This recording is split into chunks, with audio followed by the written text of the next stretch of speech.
Bows, TKOs, yeah. Bows, TKOs, we got Bows, TKOs, yeah. Bows, TKOs, we got Bows, TKOs, yeah. Bows, TKOs. We are live, Bows and TKOs, episode 8, coming at you on this beautiful Tuesday evening. Got my homie Jace Tibby in the house. I guess we'll break down how we know each other. He's rocking the Grizz hat, a little Grizz alumni. We met freshman year of college in Missoula in the 406, and Jace has been a pretty solid MMA fan. We're going to test that knowledge today. Casual. But I'm not bringing anyone who just can't talk about shit in, right? Jace, I've been talking to him, especially since I moved out here to the Valley. He lives in Prescott. Born and raised in Phoenix? Born and raised in Phoenix, 30 years. Born and raised in Phoenix. And I really wanted to be able to banter a little bit versus just having to rattle myself off for an hour and a half. And I got this guy to come to UFC 291 with me in Salt Lake City at the Delta Center, man. That card was so good, I had to go in person. I was down to go myself, but I was like, hey, Jace, you've been talking about watching the fights. He came and watched the card. I was like, let's just go to Salt Lake City and let's do the thing. And I don't know if it was your idea or mine about breaking it down on the podcast, but here we are. So thanks for joining us, man. Yeah, thanks for having me. I think it was more of a, you told me we're going to go after a few too many happy dads, and then I agreed, and then the next morning you bought tickets, and I was like, well, I guess we're going to... That's how I roll. UFC 291, but it turned out to be a phenomenal card. Probably going to be the best card of the year, in my opinion, at least so far. Lots of expected bangers there. I'm excited to talk about it with you. Thank you for having me. Yeah, man, I'm fired up. It's going to be a stacked card. But before we talk MMA, we're going to talk the one and only sponsor here at Bows and TKOs, and that is Fueled Supplements. So health is wealth. Keep your immune system strong, reduce cortisol, and detoxify your body on a cellular level, as well as relieving chronic joint pain and increasing your overall energy and vitality with Fueled Supplements wellness products. You get Fueled multivitamins and Fueled greens. It's the immunity combo your body needs to be and stay at your best. Do you do any multivitamin or like athletic greens or green supplements? No. I mean, I take one green supplement for the most part, but it's not really sold on the big box store shelves. That's why this guy's so thick, you know what I mean? But I love Fueled greens. I love Fueled multi. Keeps me going, keeps me sharp. And it's definitely a product I've been using since I've been connected with Josh and Fueled Supplements. You guys can always, make more money, so you can't always get back your health. So start today, save a little cash while doing so. Go to fueledsupplements.com, the best place on the web for sports and wellness products. Save 15% off while doing so. Use the promotion code BUCKETS, BUCKETS. Once again, BUCKETS, 15% off. And Jason always tell people, support small business. I know you could go to GNC, go to Amazon, but that's really not doing what the American dream's all about. We have Fueled Supplements here, spreading the word on some quality stuff, good price, save some money while doing so. Do you support a small business, or are you a corporate guy? No, man. I've been working for a startup in Prescott for the last 3 years. Local business there, make a lot of connections with the community, give it a good experience to the community out there. So I'm all for small business, man. It's what I do. Love to hear it. So, episode 8 already. I mean, technically, if I counted all my episodes, I'm probably like 140. But with Bows and TKOs, what do you think about the name and the rebrand, by the way? I like the intro song. The intro song is pretty good, man. Pretty nice, right? Yeah, I remember the first time you showed it to me. I didn't quite buy it when I heard it the first time, but then when I saw you in here with the background and the swag and the wine and dude, yeah, it goes for sure. Native Bows American reservation rapper Shadow Devereaux, Foreshadow he goes by, so shout out Foreshadow. Big time. I was like, hey man, would love to have the homies hook it up. Why pay some random person or go somewhere online and pay some random person when you got the homie hookup? You know what I'm saying? Small business. That's what we're all about. All right. Well, we have so much MMA action to talk about. We're just on the heels of watching the new Ultimate Fighter episode. We thought about filming this before, but decided to wait after so we could break that down for you guys as well. But lots of MMA matchups that have been booked. So we're going to jump right into it. We got Tyson Pedro and Anton Turkalj, the Contender Series alumni.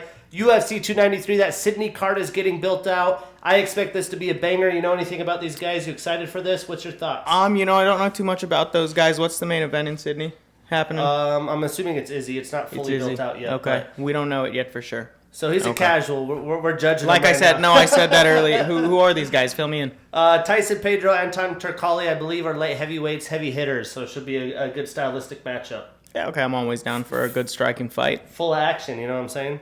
Yeah. And then we got Islam Makhachev, Charles Oliveira, the second matchup, Paulo Costa, Khamzat Chimaev, and Nasruddin Imavov, Ikram Aliskerov, who is supposed to fight in Salt Lake City. I don't know a ton about him, though. I'm not too upset that he's not there. I would have loved to see Paulo. I'm upset that Paulo's not there. I was really excited for that fight. Always fun to see him. He's a heavy hitter. He's a banger. It's always a banger every time he's in a fight. But for Dana to make it up with the matchmaking, to find Khamzat and get him signed on a match versus Paulo Costa, they both have taken a lot of time off. They're both coming back in with a little bit more to prove. Should be a really good fight, man. Yeah, I mean, Abu Dhabi, I'd love to go to Abu Dhabi one day. But Islam Makhachev, Charles Oliveira, some of the baddest men in the sport. I'm super fired up about that one. As well as this matchup, man. We got Derek Brunson, Roman Dolidze, UFC 295. You want to talk about action? Roman Dolidze, all he knows is action. So I'm excited about that one. Any thoughts there? Yeah, Dolidze is always fun to watch, man. He always surprises me. He always shows us something new every time that he fights. And Derek Brunson, he's been around forever. And the blonde Brunson. He's got the blonde hair. You've seen what dyeing your hair blonde does to these fighters these days, man. After Everyone they kind needs a little Slim Shady in them, you know what I'm saying? Absolutely, dude. I just find that dog, go blonde. I was thinking about it myself, but I don't think I can pull it off. A Jewish blonde. That's interesting. If you tell them, I'll know, dude. Careful. We got Nasrat Haparis versus Sam Patterson, September 2nd in UFC Paris. Really awesome fight. Little bit of a veteran versus a young Contender Series fighter. I'm assuming you probably don't know much about these dudes. No, Nasrat Haqparast, he just lost to Big Mouth, if I'm not mistaken. Did they just fight? I couldn't tell you if that was his last fight, but he's a solid fighter. I think it was his last fight. He's always fun to watch. That was a good fight. I'm always excited to see him fight. He reminds me a little bit of Henry Cejudo, just the way he carries himself, maybe a little bit of the way he looks. He's fun to watch. And then we got Jamie Malarkey versus John Makdessi. That just got booked this afternoon for the Sydney card, 293. We had Miguel Baeza pull out of the fight against Jake Matthews this weekend. Was super bummed about that. I love me a little bit of Miguel Baeza. Did you know him coming in? Were you excited for him? Yeah, I was excited for that fight, and I think Jake actually got an easier matchup with him pulling out and the other guy coming in on short notice. We're going to cover that later. Yeah, bummed about that one, but the card itself made up for it. And then something about that Dagestani camp. Umar Nurmagomedov, Saeed Nurmagomedov, both pulling out of their fights. Was really excited for Umar Corey. And Rayoni Barcelo subbed in to take on Kyler Phillips in August. And then we had Rob Font. He said, I'm game. He was supposed to fight Song Yadong in 292. Song Yadong had pulled out, so it was a perfect switch. I'm excited for the Rob Font fight. But, yeah, I mean, the Dagestani pullout never ceases to amaze. A little bummed about that. Any thoughts on those pullouts and the new matchups? Always excited to see a Nurmagomedov fight, man. Just the legends that have come out of that camp, obviously. You've got Khabib, the legend, and then Islam. Khabib. But you've got all these other guys. They're following in the footsteps of Khabib and Islam. And, I mean, they're incredible to watch. They're really fun. They're just dominant, and it's crazy to see that Sambo style really taking over the game. It really is. And a little shocked about some of these names. I would assume some of this is contractual. I actually saw some of the background. Damir Ismagulov, if you're familiar, Blagoy Ivanov, and Tyson Nam removed from the UFC roster. Damir supposedly had an opportunity to negotiate a contract. He could potentially be back. He had talked about retirement, came back. Very high-level strikers, but some very high-quality talent removed from the UFC. And we were just talking about the prospects, veterans, tough action, and a lot of those guys are high-quality fights. So bummed to see those guys not on the roster, but hopefully we get to see at least Ismagulov come back. Yeah, man. I didn't know that those guys were cut or didn't re-sign Tyson. That's why Nam. you got to tune into Bowsandtkos. You know what I'm saying? Tyson Nam is always a fun guy to watch. Really bummed now that he's out. Gonna have to see where he goes, follow him, and hopefully he can get back to the big time. Absolutely. And Meatball Molly will break down that shit show of a fight, but she says that she is going to move to strawweight. I don't know if that's a choice or if that's her only option that the UFC gave her, but she's going to move down to strawweight. And then Fight Pass Invitational. This will be the 6th one going down December 14th. We're getting GSP, Damian Maia in a grappling event. Have you ever tuned in to one of these Fight Pass events? Not as it was happening live. I've seen highlights from them. They look pretty cool. Definitely going to have to tune in for those two legends. Yeah, and GSP talks about wanting to grow the grappling scene. You know, your boy working on that fourth stripe white belt out here, trying to get that blue belt so I can retire. No, I'm just kidding. But GSP is talking about wanting to build the grappling scene, and you know, I broke down the Fight Pass Invitational and was kind of just honest. Like, if you're trying to tune into MMA and just get into the sport, you kind of got to be a little bit of a diehard just to love no-gi jiu-jitsu. But it would be great to see the UFC continue to, you know, let their athletes have mid-level fights like Anthony Smith just fought. You know, he's taken a couple L's. Go out there, get your grappling, get a competition, blood flow going, and have an opportunity to build some of these grappling guys' brand, you know? Yeah, it's tough to build that sport specifically. I think a lot of people tune into the UFC and Strikeforce and other MMA promotions because of the excitement of what can happen with a big knockout. It's like why people watch NASCAR for crashes. I mean, absolutely. It sells itself. And when you've got something like this, if you're a casual, most of it's not really going to make sense to you. Yep. But it's still fun. I'm all about it, and I'll definitely break it down. And another thing I'll break down, you're probably not familiar, but we had Richie Savage win the Titan FC Championship. Only reason I know about Richie Savage, Field Supplements, Josh Moore gave me the plug a couple fights ago. He actually helped train the fighters for Team McGregor at the Ultimate Fighter, some of that wrestling background, but he won the Titan FC Championship. Titan FC is a great promotion and a breeding ground for the UFC, so he's well on his way to the UFC. Excited to see him. He's a collegiate wrestler, wrestled for Team USA. So not a good showing on tough, man, for that team. That's Yeah. got to be a tough one. He didn't compete, but he got to help coach. He probably coached more than McGregor did. Tough one. And then this London card this past weekend, they gave a sweet, not, you know, a retirement or Hall of Fame video, but just a welcoming video for Michael Bisping, who was announcing. Did you see the video? Yeah. They said the O2 Arena, the arena that Bisping built. Bisping got a little emotional. They kind of threw that on the spot for him, but that was a really cool moment. I'd love to see that. And I love when they give the veterans their dues because I feel like the UFC definitely could do a little bit better in that area. Yeah, man, I almost got emotional on that one. I really love Bisping, where he came from, what he did in the UFC, how he carried himself, kind of one of those pioneers of the entertainment side of the business. He's done a great job. He continues to give back to the sport, the community. He's taught me a lot of what I know about the UFC, so really happy to see that guy get honored like that, and to say that that's the arena he built, man, that's really touching. That's and I was never a Bisping fan personally. I actually hated the guy. I was always against Bisping. But once he got older and then the story about his eye came out and that he was winning some of those fights basically with one eye is pretty badass. And, you know, I'm definitely a guy that has to work hard, determination, do all that, and he definitely is a perfect soldier for dedication, work ethic, all those great things. So I like the guy that he is. I think he's doing great post-UFC, the podcast, the analyst. He's still staying in shape. You know, he's going to grapple GSP, or GSP talked about wanting to grapple him. So awesome to see. Good job by the UFC there. Easy to hate a guy who pioneers talking shit. Yeah, I mean, I'm not a McGregor fan either. So. Exactly my point. But let's talk Ultimate Fighter. We're going to break down last week's episode. Chandler having the opportunity for a clean sweep, and 406 alumni Hunter Azure, the Poplin's finest, had a chance and wasn't able to pull it off. He got defeated by the 4 seed. Hunter was the 1 seed for the bantamweight division. Stud. And the weird moment was Hunter, as you would expect, went in for some grappling opportunity, went for the blast double. And, you know, they always talk about the 12-6 elbows being an issue.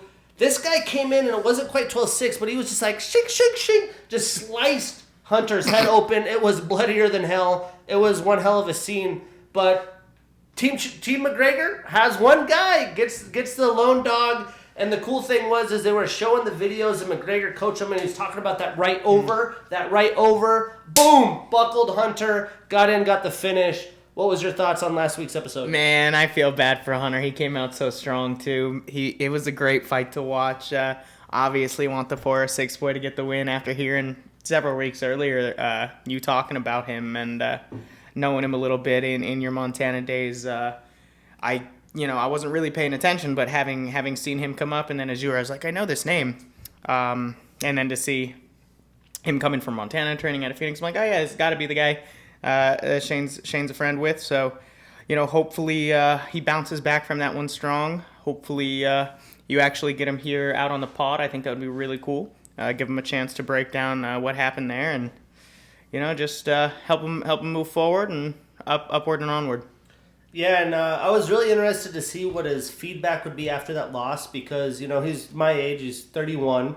He's got a family here, and he gets paid to coach at Fight Ready. But when you the UFC doesn't get a lot of second chances out, and you get that opportunity and you lose in the first round.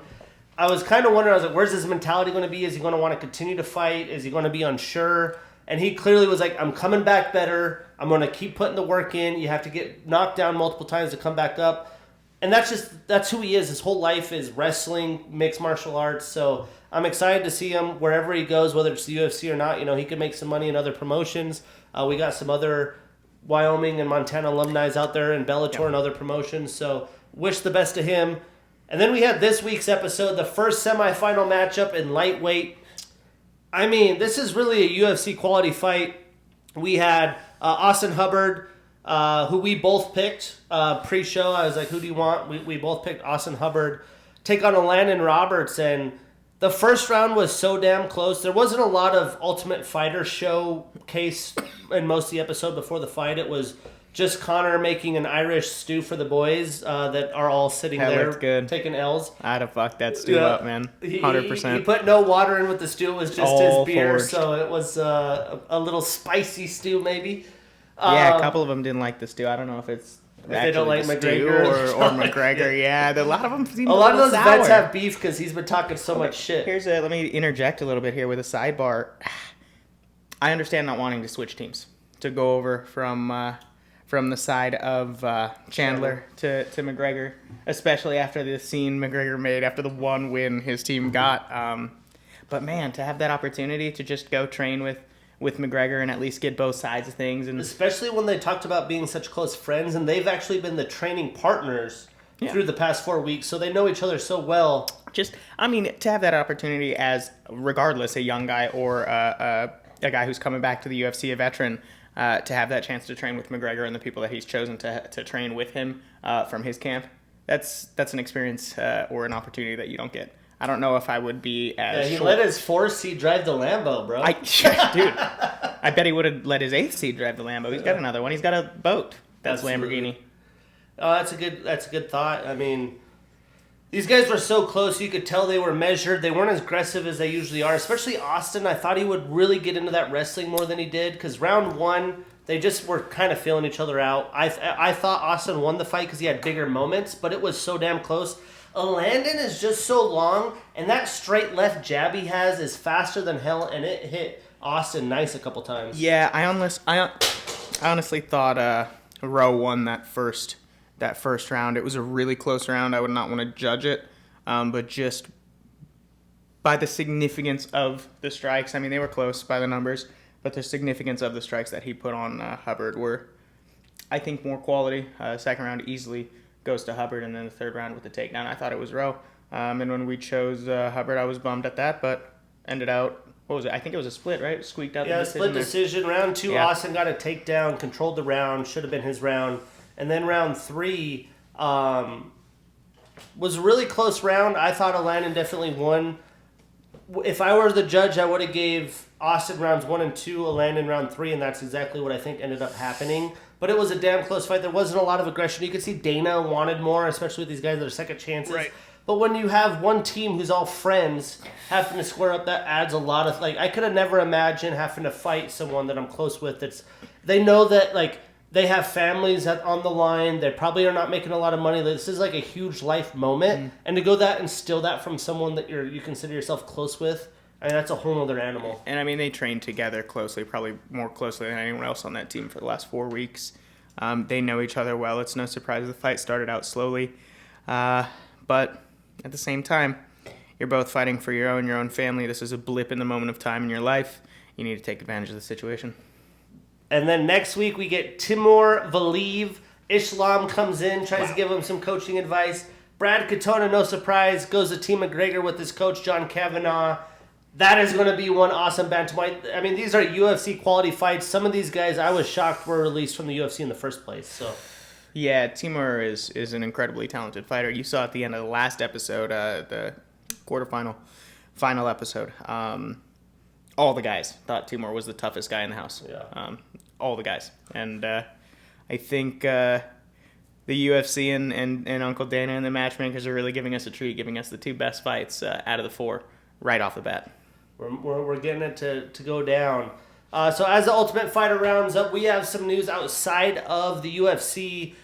The Tyson Fury Francis Ngannou fight got officialized, and it is officially going on ESPN pay-per-view, which for them is a massive deal. I'm not the biggest boxing fan, but the pay-per-view, Showtime here, you never know.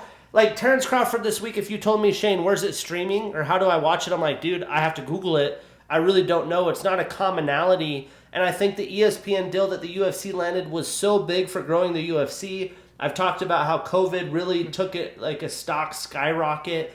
And for this fight to be ESPN pay-per-view, worldwide opportunity, holy shit, that's a huge deal. And just quickly, what are your thoughts on that fight? Originally it was talked about maybe an exhibition. It's actually going to be a record pro fight. Okay. There's a rematch clause in it.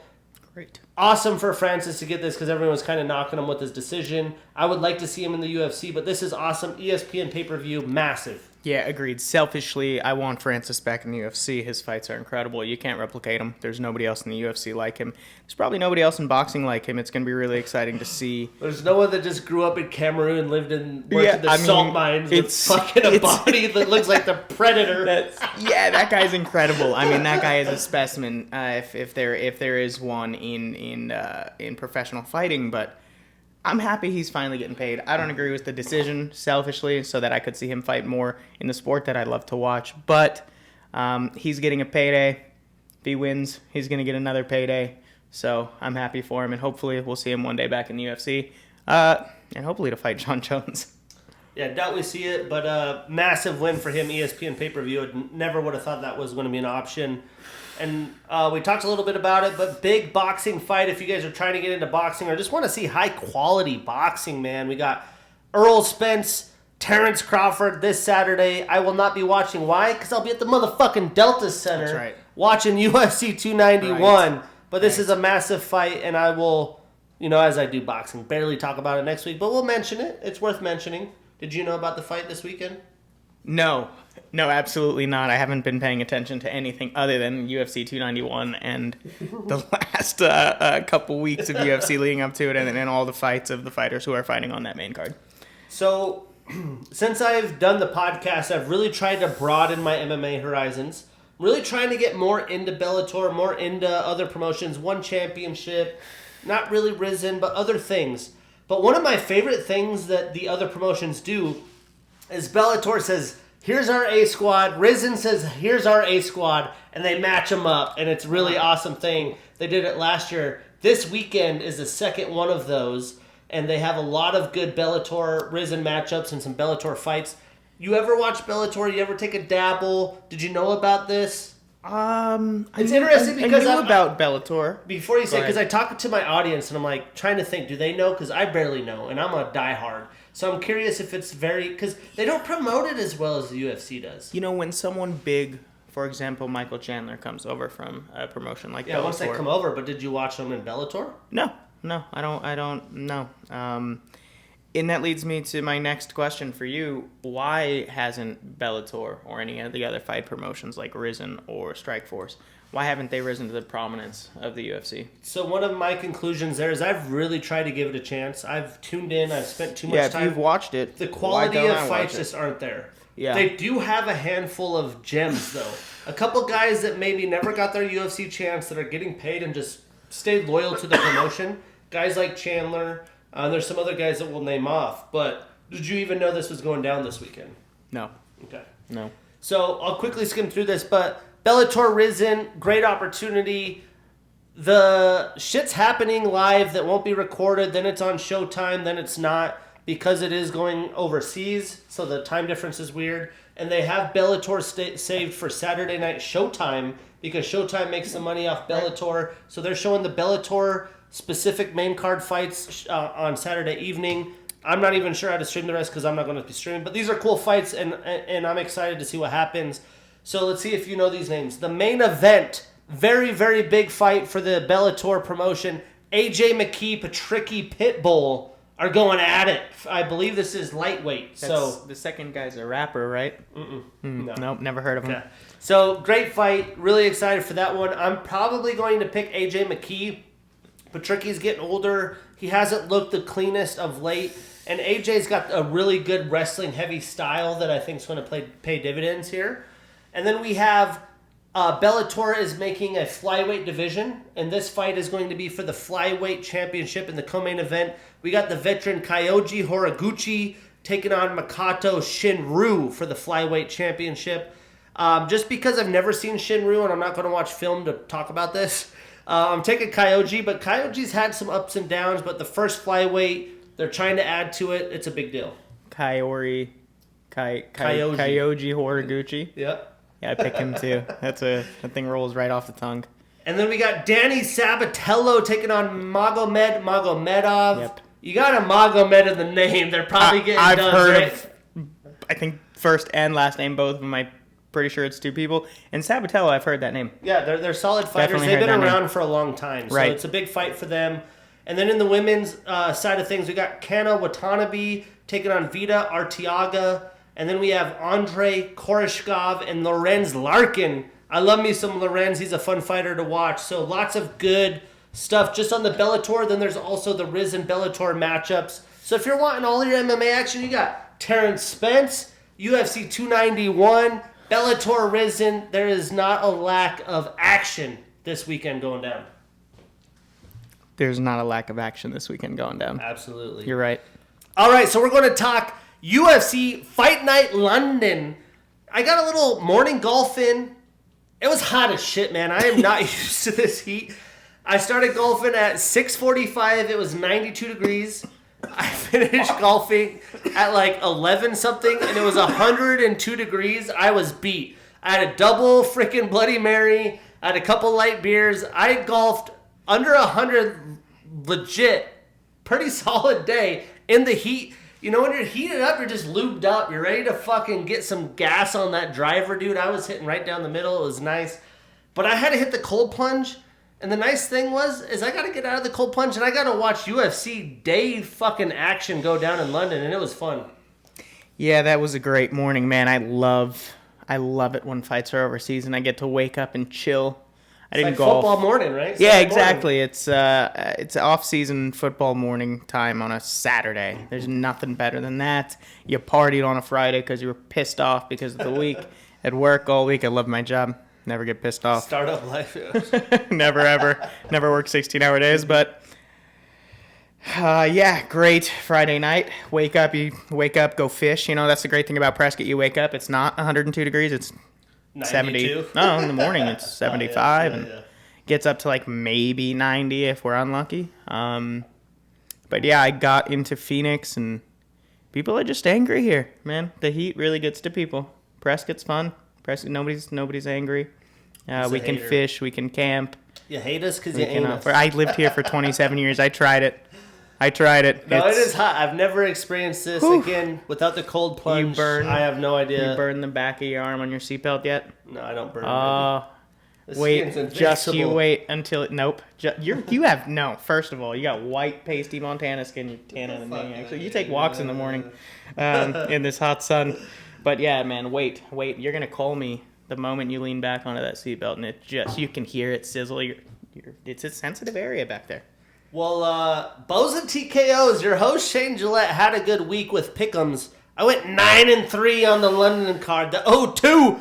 And I tried to tell you, last time I bet on the O2, I won $7,000 on a parlay, and I golfed that morning. So whenever there's a London card, I'm golfing. I'm doing it. I did not make money on my parlays this week, though. I'm going to call you out for lying to your fans. Last fight at the O2 was the Leon Edwards fight, if I remember correctly. Well, I That don't was know at if the it was O2, last right? fight, but I bet the one where Pretty sure it was the Tom last fight of the Aspinall blew O2. his Adam was knee. here in your house, and you had, I think it was like a $50 bet. You were standing to win like Well, $2,200. The first And I had big like a one- $10 bet with Leon winning to win like 70. And I was don't know if selfishly. Leon did bet or fight London last time. Maybe. Well, I feel like he I don't did, know. right? There's been 3 London cards in the past 14 months. Right, so the defense, I think, was. But last time I had a good hit. I golfed, got picks. I was 9-3. I could have hit a 9-fight parlay. You did a great job on this, but I just got to say. But anyways, we're episode 8 in. Fuck this guy. Bowsandtkos were 48-32 in 8 episodes. Were a nice little 16 above 500. You know what I'm saying? So not mad about that. We're going to keep it going. So some good fights we did not break down in UFC London. We had Rafael Filho with a round 1 submission via arm triangle, which is my favorite submission. Yeah. And boy, was it clean for a flyweight over Daniel Barres. Did you catch this fight at all? I was on the phone with you when you were watching that Daniel fight. came out aggressive and pieced up Rafael early. I was like, oh, we. But Rafael's a veteran. He had just basically shredded Muhammad Makayev's knee. Muhammad did not tap, and he ended up losing the fight. So this is a great rebound win for him. Round 1 submission. Beautiful performance by Rafael. That was a prelim fight, right? It was the first fight. Yeah, I don't think I've ever seen anyone or heard anyone get that pumped up over an arm triangle on an I early love prelim arm triangles. fight. So my grappling style is Glover to Shera. Yeah. Which means Glover's a it's gangster. a smash and pass. I'm trying to get on top of you, and even when I'm fighting the guys my same weight, right? There's guys in my gym that are bigger than me. Yeah. I'm getting on top of you, and I'm a wrestler. Some of these guys haven't wrestled. It's all about controlling your body weight to get as much pressure on them to pass to make them uncomfortable. Nope. And one of the best ways to transition once you get through guard and past half guard, maybe side control, is to get that arm up a little bit and just fucking sink that bad boy in, and the guy's losing breath. That's exactly what Rafael Filho did last weekend. I'm trying my hardest in a fight not to get to the ground. I have no idea what to do. And I'm trying my hardest to get your ass to the ground. You wouldn't have any problem, I don't think, getting me to the ground.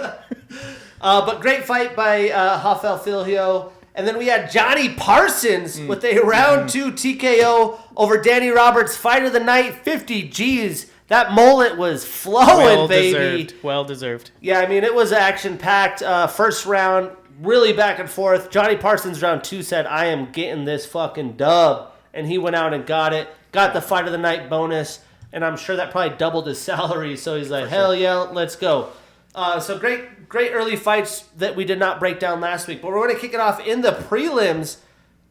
I knew this fight would go almost exactly how it went. And that's why Bowsandtkos was 9-3 last week. You know what I'm saying? But we had Ketlin Vieira with unanimous decision over Pani Kianzad.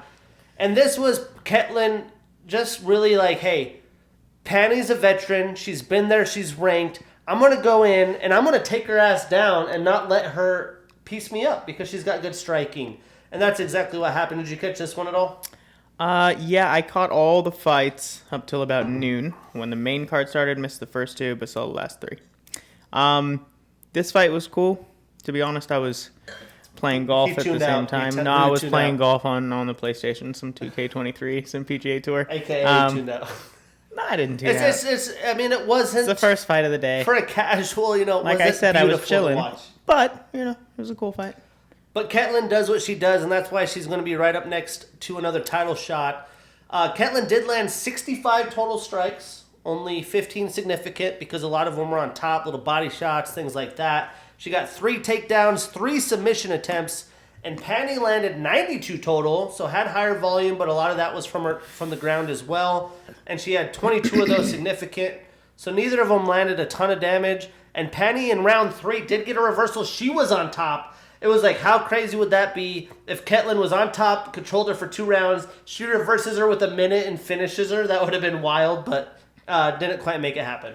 No, it didn't happen. The next fight, though, We'll get there. It was sad.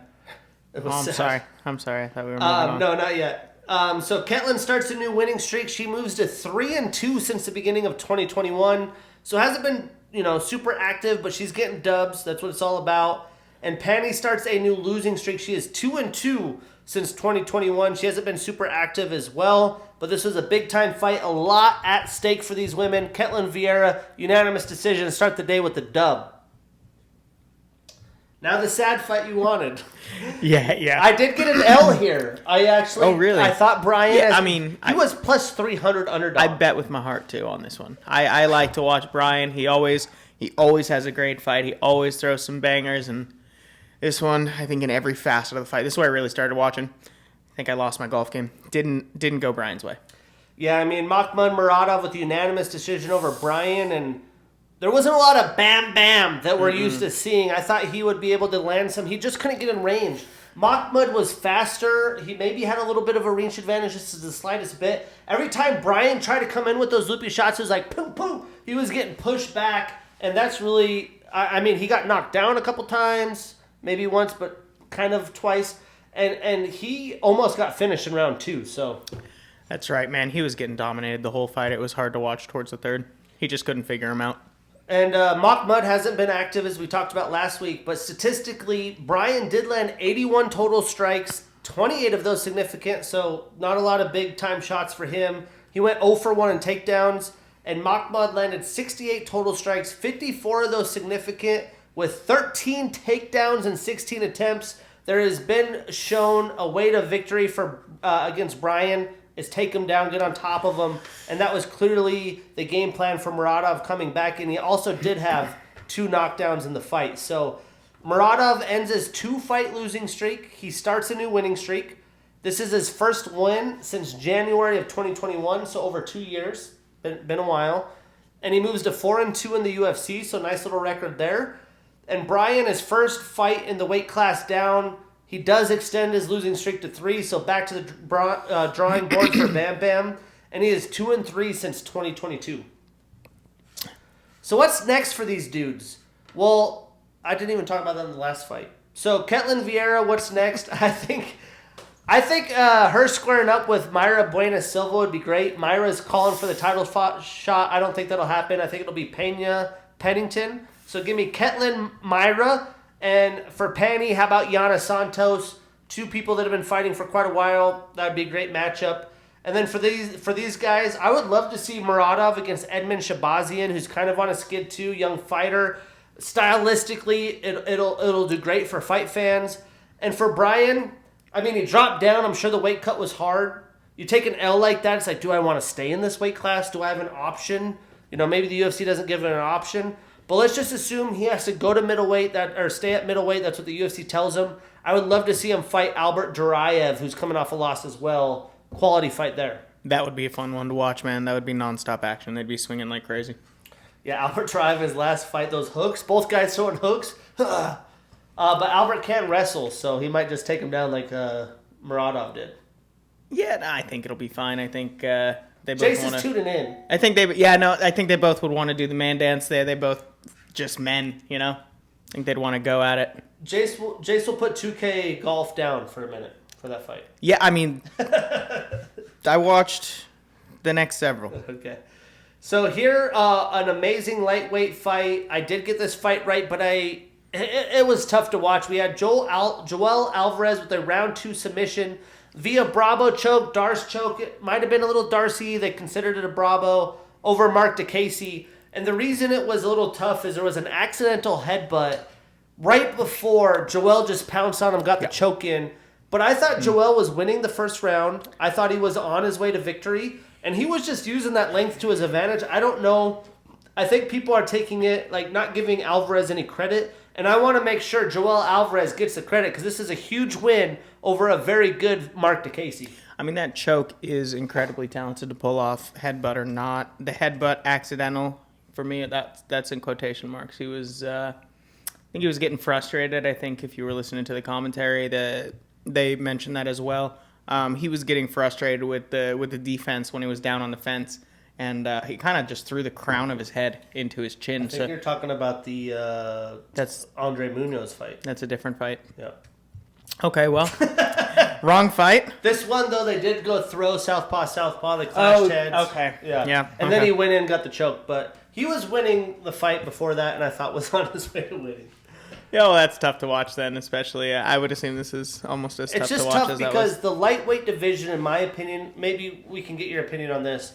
I think top to bottom, like from rank 1 to 50, the best class in the UFC. Like, you look at these guys are ranked in like the 30s. These guys are good fucking fighters. The lightweight from 1 to 50 is really good. I think the bantamweight 1 to 15 is the best. But when we talk full-on depth, the lightweight is the best. And you can't afford losses at lightweight because you're risking getting cut. You know what I mean? Yeah. So do you have any thoughts on your favorite class or the deepest classes that you watch? When I first started getting into MMA and the UFC, it was lightweight for sure.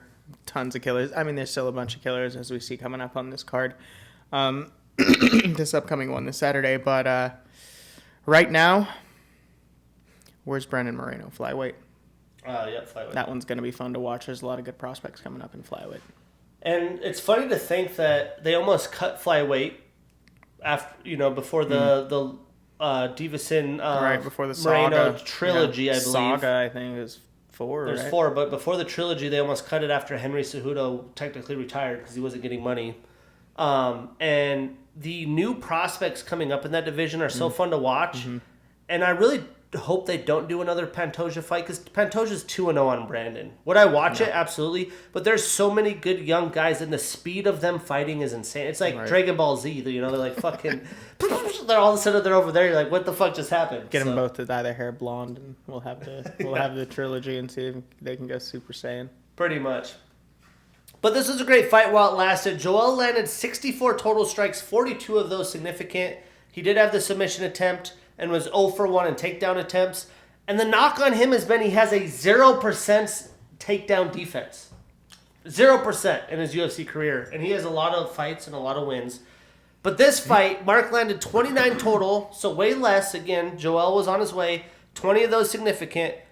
He had 2 takedowns in 3 attempts. So Joel Alvarez no longer has 0% takedown defense. Rid him from that BS. He can move on in his life. Finally leveling up. Leveling up. It's long time coming there for Joel. Well, Joel starts a new winning streak. He moves to 2-1 since the beginning of 2022. And Mark extends his losing streak to 2. He is 2-2 since 2022. But again, that's so tough for Mark. He's trying to reinvigorate his game. Added grappling, added wrestling. We didn't get to see much of it in this fight. You take a loss to Joel, you're right back to the fucking mix of the...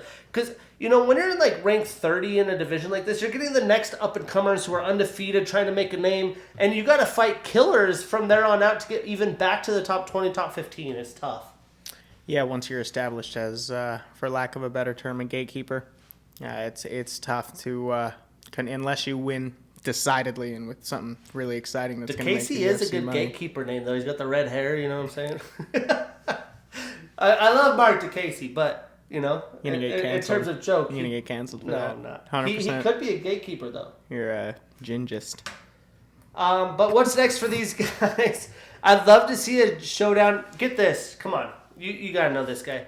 Joel Alvarez, who is straight striker... And Michael Johnson, the veteran. Ooh, come Michael on. Johnson, that would be... No one's canceling that ish. No, nobody's canceling that. Well, UFC cancels a lot of fights. Come on. You know what I mean. Costa got canceled. It's because the UFC, that was never an official fight. What they try to do is they announce the fights before the fighters even sometimes know about it. Shouldn't be doing that. Yeah, but that's how they get the fighters to buy in. Like Aljamain Sterling, Sean O'Malley. Aljo still hasn't signed his bout agreement because the UFC is forcing him into that fight. Yeah, he doesn't want to fight Sean O'Malley. No, it's because... Matchup. The guy is one of the, in my opinion, maybe the best bantamweight champion of all time. And they're like, cool, in 2 months you got to fight this guy. Like, dude, I just talked about trying to recover my torn bicep. He's you know one of what the I most mean? underrated champions. Yeah, but point being is the UFC does a little extra shit. But anyways, Joel, Michael Johnson, come on. That's a great fight. That's a great I'm fight. tuning into that. That's not a prelim fight either. And for Mark, he could take on Christos Giagos, another guy trying to make his way back up in the division. I'm tuning in. Either way, DeCasey, gatekeeper or not, I'm tuning in. Joel Alvarez, no more 0%. Put some respect on Alvarez's name. And then this fight, another fight, Bowsandtkos got a dub on. We had Daniel Marcos with a split decision win over Davey Grant. But I will admittedly admit, I had Davey winning rounds 1 and 2. It doesn't matter how good round 3 is. The way the UFC judging and scoring works, it's round by round. It's like if round 1 ended, they're like, cool, erase your memory, round 2, new fight. Erase your memory, round 3, new fight. Davey clearly won rounds 1 and round 2. This is straight highway robbery. Jace, give us your thoughts. We're excited for these thoughts. Super pumped up here. I texted you before this fight started, and I was like, Davey's going to win this one. I got a good feeling No, you said, who's going to win? I said Marcos. No, I said Davey's going to win. You said no. Oh. Yeah. I was super pumped up after round 1. I was like a little Hasbullah over in my living room just punching around, throwing little kicks. Second round, I was jumping off my couch. I was doing backflips. I was super pumped. I was going to be able to tell you that I got your pick. Oh, you wanted to come on here and talk some smack. Yeah, I was ready to go. I see how it is. I'm going to be able to next week. No, I'm going to be able to next week after we disclose our picks. Dude, I'm plus 18. I just told you. We out here doing the thing. I got beginner's luck still. Okay. But you're a casual. That's not a beginner. It's my first time betting. Except for that Leon Edwards fight that I... But Marcos is known from his Contender Series days coming in. He's just straight action all the time. And his coaches are probably like, hey, if you want to be good in the UFC bantamweight division, you can't just come out there swinging, bro. People will catch you. People will clip you. So he was calculated. He only threw certain shots. I thought the longer the fight would go, he would gas. He didn't because he controlled his energy. You know, if we're playing UFC, the video game, his stamina bar was still high enough, right? And the problem is it wasn't enough that he came into round 3 down.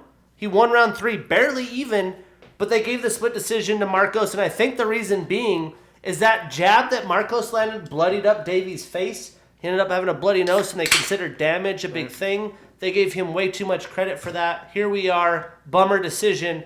But especially in front of the fucking UK crowd, man, the O2 wanting Davey to win, and they come and do that. It was definitely kind of a buzzkill for the arena pre the main card. Not a buzzkill for you. It was. I want the guys who win to win. I don't care about my picks, bro. Come on. It's just for the people, bro. I know what I'm talking about. It's credibility. You know, it's my resume, basically. Okay. Listen to this guy. He's doing it for you. Yeah, doing it for the people. But I will say, the London crowd, definitely a buzzkill from the previous cards that were sold out, crazy energy. Until the main card, there was hella empty seats, bro. Maybe even in the main card, I would say until the Tom Aspinall fight, it looked like there was way too many empty seats. The crowd wasn't rowdy. They were doing stupid shit.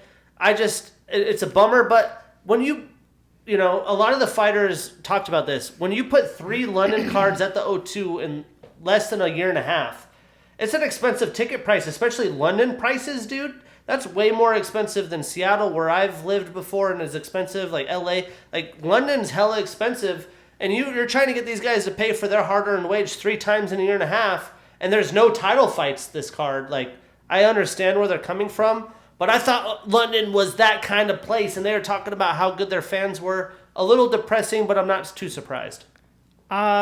London, I mean, every other card that's ever been at the O2 has been absolutely incredible. But that's why this was kind of a bummer, you know? Just looking at this card, you know, it's like, well, should be all right. No title fights. Right. But, I mean, then again, it's not a pay-per-view. The stats even break down Davey's case even better. Davey landed 70 total, all 70 significant. He was 0 for 1 in takedowns, but Daniel only landed 49 total, 48 of those significant with the takedown. So Davey definitely outvolumed him statistically. Definitely a bummer of a deal there. So Daniel stays undefeated. He moves to 3-0 in the UFC. Davey starts a new losing streak, 3-3 since 2021. That's tough. I mean, like I said, the bantamweight division, brutal. The lightweight division, brutal. You go 3-3, it's a tough going. it's going to be tough for him to really, depending on his UFC contract, stay in the UFC. He's desperate for wins now. Yeah, I would be desperate for wins also. Good context. Oh, I got that. So what's next for these guys? I would love to see Davey Grant take on Cody Stamen, a guy that was in the top 15, grappling heavy, or a guy that should use a grappling heavy attack but tries to box more than he probably should. Either way, it would be a fun stylistic matchup. Those guys are going to be boxing each other. A ton of fun for UFC fans. And for Daniel, let's put him up against another Contender Series alumni, the undefeated Javid Basharat. That would be bonkers. I'd definitely be tuning in. That'd be a banger. I'd watch that one, 100%. And then entering the main card, we had another local, Lerone Murphy, with a unanimous decision over Josh Kulabau. And, Lerone did his thing. He definitely won the fight. He took control of all 3 rounds. But he had moments where he could have went for the finish. And at the start of the main card, really got the crowd going. He didn't quite do it. He talked about with Errol Hawani on the MMA Hour, he was a little prescriptive. Well, I guess he has a draw in his UFC record, but technically undefeated. You're making a big move. You're trying to get into the top 15. You have to be a little bit calculated, so I don't blame him. But he looks good. He is so shredded for this division. I'm excited to see what the future holds for Lerone. There were several undefeated fighters fighting on this card, and all of them, all but one won, right? If I remember correctly. Pretty sure. Good night for the undefeated fighters. They showed why they're undefeated, and good for them for moving up in the standings. So statistically, Lerone landed 87 total strikes, 59 of those significant. He had 3 takedowns in 5 attempts, not usually his strong suit. He got the takedowns, though. 2 submission attempts and a knockdown. Again, he had opportunities. He just didn't jump when he smelt blood in the water. Meanwhile, Josh, a very good fighter, landed 40 total strikes, 23 significant. He was 0 for 2 in takedown attempts. So Lerone stays undefeated with the draw. He extends his winning streak to 5, which is harder than ever in the UFC. And Joshua extends his losing streak ends his 3-fight winning streak and starts a new losing streak. So a little taste of defeat for Josh. Now, here we go. This would be the matchup. Lerone Murphy, Edson Barboza. Top 15 showdown. Come on. Tell me you ain't excited about that. You're not missing a fight with Edson Barboza, especially. You don't know how many more he's got. Savage. But he's still killing And an undefeated guy. Let's say, hey, you want to earn your top 15 blood? Yeah. Right here. Blood. Yeah. And for There'll be Joshua, blood involved in that fight. a matchup with Julian Erosa. That's the fight to make for me. Either way, great fighters, great performance. I'm stoked for their next showdown. Juicy J. Juicy J. That's a tough fight, man. I'm going for Juicy J in that one, 100%. And then this fight was funny because although they come from different backgrounds, ethnicities, they're the same size, the same reach, the same everything. Their fighting style's almost the same. But I try to tell y'all, Fares Ziam, the smile killer, was going to get the job done. Unanimous decision over Jai Herbert. And this was just kickboxing. Again, I felt like a weird anime where it was a clone fighting the clone, same size. They were so dialed in because they know how powerful they are. They know each other's strengths are the same strengths. It was a total trip to watch. But Fares is a little bit more active, landed that jab, and was able to get the job done. Yeah, I went to go take care of my boss's chickens at this point in the card. Have you ever watched Fares or Jai? I have not. Okay. Matter of fact. Check them out. Check them out. I'll check him out. It seems like I missed a good fight there. Yeah, I like Fares. Jai's good too, but he's a guy that's been around for a while. I don't want to call people gatekeepers, but he's kind of in that middle pack. And Ziam passed the test. Yeah, So statistically, Fares landed 96 total strikes, 61 of those significant. And a non-wrestling grappling guy got 1 takedown in 5 attempts. And Jai landed 58 total strikes, 49 of those significant.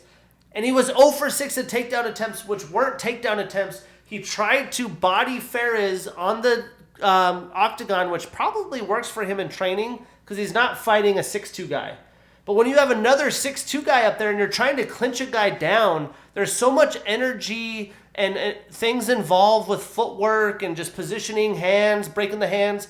He couldn't get the takedown, and he kept going for it round after round. Even the announcers were like, dude, what? Like, okay, you try it once, you try it twice, you try it 3 times. Like, why are we trying 4, 5, and 6 times? You know what I mean?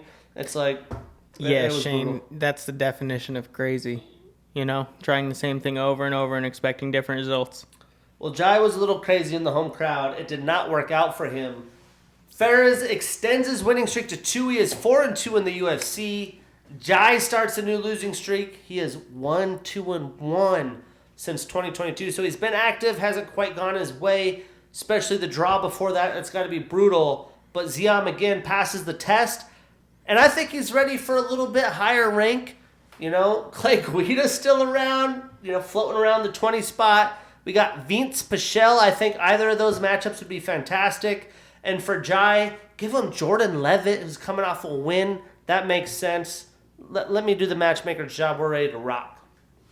Yeah, you cannot just keep picking fighters like Edson Barbosa and Clay Guida and expect people to be like, yeah, I wouldn't watch that. Like, you're a terrible matchmaker. No, I'm a great Those matchmaker. are safe They're choices. available. They're safe Clay choices. hasn't fought for a while. Clay would love to fight a younger dude that's not proven to end his career, right? Psh, fucking brilliance. And then let's talk about the Bear Jew, Paul Craig. Yeah. Golly, I'm happy I got this fight wrong. I love me some Paul Craig. Moves down, doesn't give a shit. Guy's almost 40 years old and gets the second round TKO over a very, very good Andre Muniz performance of the night. And this is the headbutt that you were talking about. What a great hair transplant job that Paul Craig. With his balls. The Bear Jew. God, did you see that before the fight? Even, who was it who said something? Someone said something about it. I'm like, come on, man. Why do you have to? Like, we all see it. You don't have to fucking say anything. But, man, the confidence showed in that fight. To be able to grapple, I believe Andre is a second or third degree. We talked about it last week. Can't remember off the top of my head. Very, very good BJJ guy. To go in there, willing to do the BJJ, willing to take the fight. Yeah. Ends up on top, gets the job done. Paul Craig, and then he calls for Bo Nickel. Golly. Whoa, that guy's psychotic. What's the next? He's going to beat Bo, hopefully. No, no way. Hey, listen. No way. Bo's got a lot of hype. I love the guy. Well, this is what I love Fun to about watch. Paul. Paul says, Bo takes me down. Guess what? I'm tapping his ass out. So. That's true. I mean, he will, but he somehow beats Bo. He's going to be another 40-year-old champion. Hamzat beats whoever he's coming up against. Paolo. Hamzat moved out of this class. Oh, no, that's right. He did go up. That's why he's fighting that monster, Paolo. All right, well, maybe he'll move back down because Hamzat's crazy. No, he won't. Could you imagine He the can't Bear make it. Jew versus the Chechen Wolf? I'm just down for Bear Jew versus anyone. What a fight, though. Paul Craig versus Hamzat. See, I think I'm a great Hamzat- matchmaker, too. No, You I put think- two killers in the ring Hamzat together, destroys nobody's him. going to disagree with you. This guy, nah. Hamzat destroys him. Nah. Have you ever seen, what's the movie? Inglourious Bastards? What's the movie? Inglourious I Bastards? watched it once. Paul Craig was in it. Were you really? The Bear Jew. Oh, Or something, you know? I don't think I knew that. I probably knew that, but... I mean, he's not actually in it. Oh. It's just there's a Bear Jew. There's a Jewish bear. That resonated with me. You need to But broaden statistically, your horizons. Paul landed 54 total strikes, 40 of those significant. He had 2 takedowns and a submission attempt. Andre only had 31 total strikes, 24 of those significant with 2 takedowns. And round 1, he came in, got the takedowns. He was looking good. I was like, cool, Andre's on his way. This was my parlay buster, sadly. But I was happy about it because I love me some Paul Craig. And the willingness to grapple, to end up on top of a guy like that after all that, he tired Andre out. I was worried about the energy of Paul Craig moving down. I did not think he would have the gas. He had the gas and lit that shit up. The fact that one of the ones, Paul Craig, the Jew from my tribe, busted your parlay. You happy? Well, I mean, I gotta pick up wins. He's You a know, real he's a real supporter, you know. I support you. It's a day one. I gotta pick up wins here and there for me. Well, Why are you so selfish? Paul ends his 2-fight losing streak. He starts a new winning streak. Welcome to the new weight class. He is 3-2 since 2021. Which, golly, man, to be that active, fighting guys like this, almost 40 years old, golf claps around, man. Bravo, Paul Craig. I'll watch his next He fight. enters the middleweight rankings at number 14. He was 9 at light heavyweight. He in the damn thing. He's edging on a co-main event here pretty soon. I think probably his next fight might be the co-main. Matchmaker right here. Just putting that out there. Andre extends his losing streak to 2. He is 3-1 since 2022. So I'll give you a little matchmaker. I'm saying, give me Andre versus Bruno Silva or Jun Yong Park, who just had an impressive win. I think those would be great matchups because a lot of the division is booked up right now. And for Paul, I'm saying let's move him up. Give him Jack Hermanson. A guy that hasn't been super active, another veteran. I think stylistically a brilliant fight. This is exactly my point. That's definitely a co-main event. Right there. Let's make it happen. And co-main event, also, fight night. It's a pay-per-view. That's a pay-per-view Pay-per-view co-main? co-main. Pay-per-view co-main. Dude, they're spending all their good fighters on Saturday. You heard it here. Let's see what happens. And then my pick for fight of the night, I thought should have been fight of the night, to be honest with you. This was an amazing fight. We had Nathaniel Wood with the unanimous decision over Andre Fili. Right. And golly, did these boys get after it. To start the fight, could you imagine, Nathaniel Wood doesn't cut much weight. He's moved up to featherweight. Fili's a veteran. He's been there. He's done that. He trains with amazing dudes. 10 seconds in, boom, stiff jab, sits on your ass. They interviewed him after the fight. Oh, they were talking about the jab. He's like, honestly, I don't even remember, to be honest. He's like, I thought I slipped. Like, he was so out of it from the jab. At 10 seconds in, then he comes in, dominates with leg kicks, dominates the fight, gets his own knockdown. Then Andre gets another big shot. It was back and forth. 3 rounds. I was like, oh my gosh, what's going to happen? And I was calling for a fight of the night. The shame that they did not get fight of the night. Disrespectful, but tough loss for Andre after all he's been through. But the prospect, Nathaniel Wood, is on the rise. Dana can't give $150,000 on a fight night. 2, one word for this fight, volume. It was an incredible fight. A lot of striking, a lot of intense striking for him to take that jab right off the bat and then to come back with the volume that he came back with and for it to be such a good fight all the way through. Yeah, it was definitely in contention for fight of the night. And I've seen Dana do, 2 or 3 or 4 fights of the night. Or but I like that better than the Johnny Parsons fight, so I thought it was deserving over that one. 3 rounds of craziness like that, come on. The fact that these guys made it through those rounds after all those shots, crazy. When you've got great fight, when you've got a card that's 80% decisions, and knockout's going to get the... That's a good call. Yeah. So statistically, Nathan landed 108 total strikes, 84 of those significant, even got a takedown in 2 attempts, great percentage, and the knockdown. And Andre landed 76 total strikes, 58 of those significant, had the reversal, a knockdown, and was 0 for 2 in his own takedown attempts, and even had some good leg kicks of his own against the guy who lives off leg kicks. So again, awesome fight. That's why these guys are like around the 20 spot in the lightweight division, or this is featherweight, I guess. So never mind that. But either way, fucking brilliant fight, great matchmaking, love to see it. The prospect extends his winning streak to 3 all since 2022. He's hot, he's on a roll. Andre starts a new losing streak, and he goes to 2-4-1 since 2020. Tough for him, he fights, he's a gamer. The UFC should keep him around. I'm excited for his next fight. I would love to see Andre Fili against David Onama. Golly, that would be a lot of fun. Mm-hmm. And Bowsandtkos on Instagram, Twitter, at Bowsandtkos. We did a little Matchmaker Monday. We said Nathaniel Wood. It's going to be box office with Alex, Bruce, Leroy Caceres, who's in the top 15. Could you imagine that matchup? Bruce Leroy is always a treat. Plus the prospect. Come on, let's make that happen. Matchmakers, you know what to do.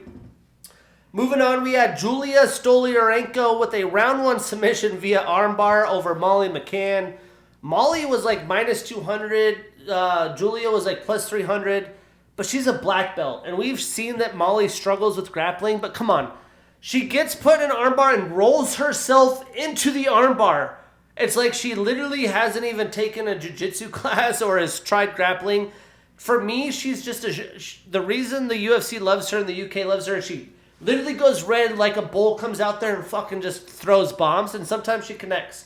Which in the women's UFC, if you're getting KOs and getting finishes, that's huge.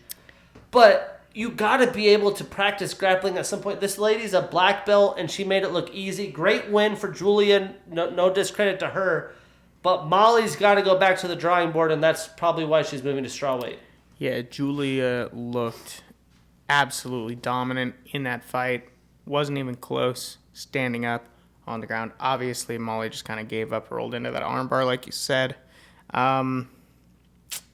Molly's tough. She's like a female Clay Guida, but not nearly as good. She just the way she approaches the fight. No, I know. As I was saying, Carpenter, but come on. No. Just the way she runs in right away. It reminds me of the way he just engages people. And he's just so fucking. But he also he does it well. He wins fights. He's been winning fights since Nam. So It's just, Oh, it's that's been, facts, boy. it's.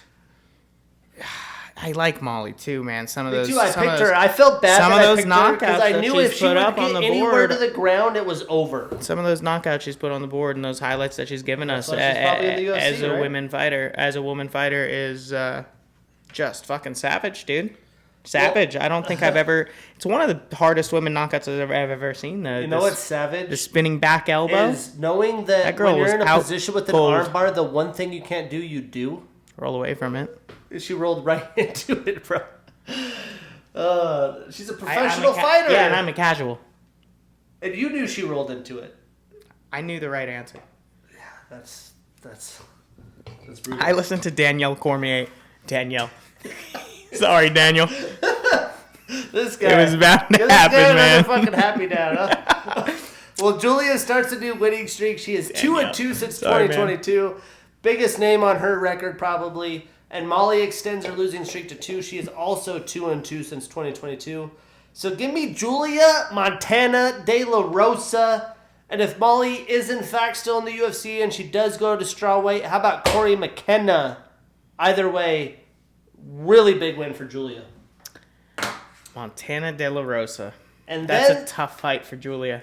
That is tough. That's a tough fight for Julia. They haven't fought, so let's make it happen. Yeah, I'm down to watch them fight. And the women's UFC, it's like a lack of opponents, you know? It's like once you're in the ranks, it's like, okay, who have I not fought? That'll be short-lived. It'll be done soon with the lack of women opponents. There are so many women coming in. And then Tommy Aspinall. Yeah. Round 1 TKO over Marcin Tibera. Performance of the night. All-American. 50 G's. All-American. He came back good. I've been watching his YouTube and I was like, this man is about to do something. But I want all of you casuals to know, Marcin Tibera is a fucking problem. What Tom Aspinall just did isn't a joke. I mean, this guy is unreal. Marcin Tibera, yes, he's 37. He's on this, latter half of his days. He's beat Blagoy Ivanov. He beat Alexander Romanov. He beat Greg Hardy. Beat Walt Harris. Beat Ben Rothwell. Beat Sergey Spivak. He has fought some of the best of the best. Beat Andre fucking Arlovsky, man. I mean, this guy is a stud. He's good everywhere. And Tommy just came looser than ever. Bam, bam, bam. Got the jab done. I was so impressed, man. Incredible performance. And I've been high on Tommy. The problem is, this UFC heavyweight division's got some young studs. We got Jailton Almeida, Tom Aspinall. We got Cyril Gahn and Sergey Pavlovich. Those killers at the top are unlike any fighter we've ever seen at heavyweight. The days of clang and bang are gone. We got guys like Tommy Aspinall loose with it, and he's a big boy. Yeah, man, I'd love to see. I'm trying not to take your pick. I'd love to see Spivak versus Aspinall again at this point in their careers. So Tom, after the fight, said, I'm going to front row UFC Paris. I'm watching Cyril Gahn against Spivak, and I want the winner. Spivak. But that, to me, was the wrong call. The number one guy, Sergey Pavlovich, sitting out there, but nobody wants some of that Sergey Pavlovich, man. I wouldn't fight him. But that's the fight, if you ask me. And there's not a lot of talked about statistically here. Tom did work. 13 total, 13 significant. Got that knockdown, got the TKO finish. The crowd went nuts. And for Marcin, he only landed 4 total and significant strikes. But again, to do that against a quality opponent, a year removed from ACL injury, I think it was multiple ligaments actually. Bravo, Tommy Aspinall. So Tom starts a new winning streak. He has 4-1 since 2021. He moves up 1 spot in the rankings to number 4. And Marcin has his 2-fight winning streak come to an end. He starts a new losing streak and moves down 1 spot to number 11. And Matchmaker Monday was added again.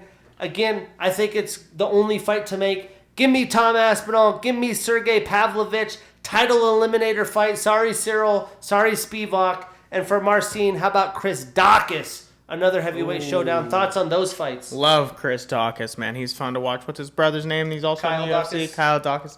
They're always fun to watch. Throwing bombs. But Tom dude. and Sergey, bro, come on. That's like some gladiator shit. Those are some big dudes. I mean, that's as close as you're going to get to a lion and a guy with a shield and a sword. Yeah, pretty much. 100%. There's a reason John Jones is fighting one more time and he's bouncing. And I think a lot of it has to do with Tommy Aspinall and Sergey Pavlovich. Pavlovich, Aspinall, Problems.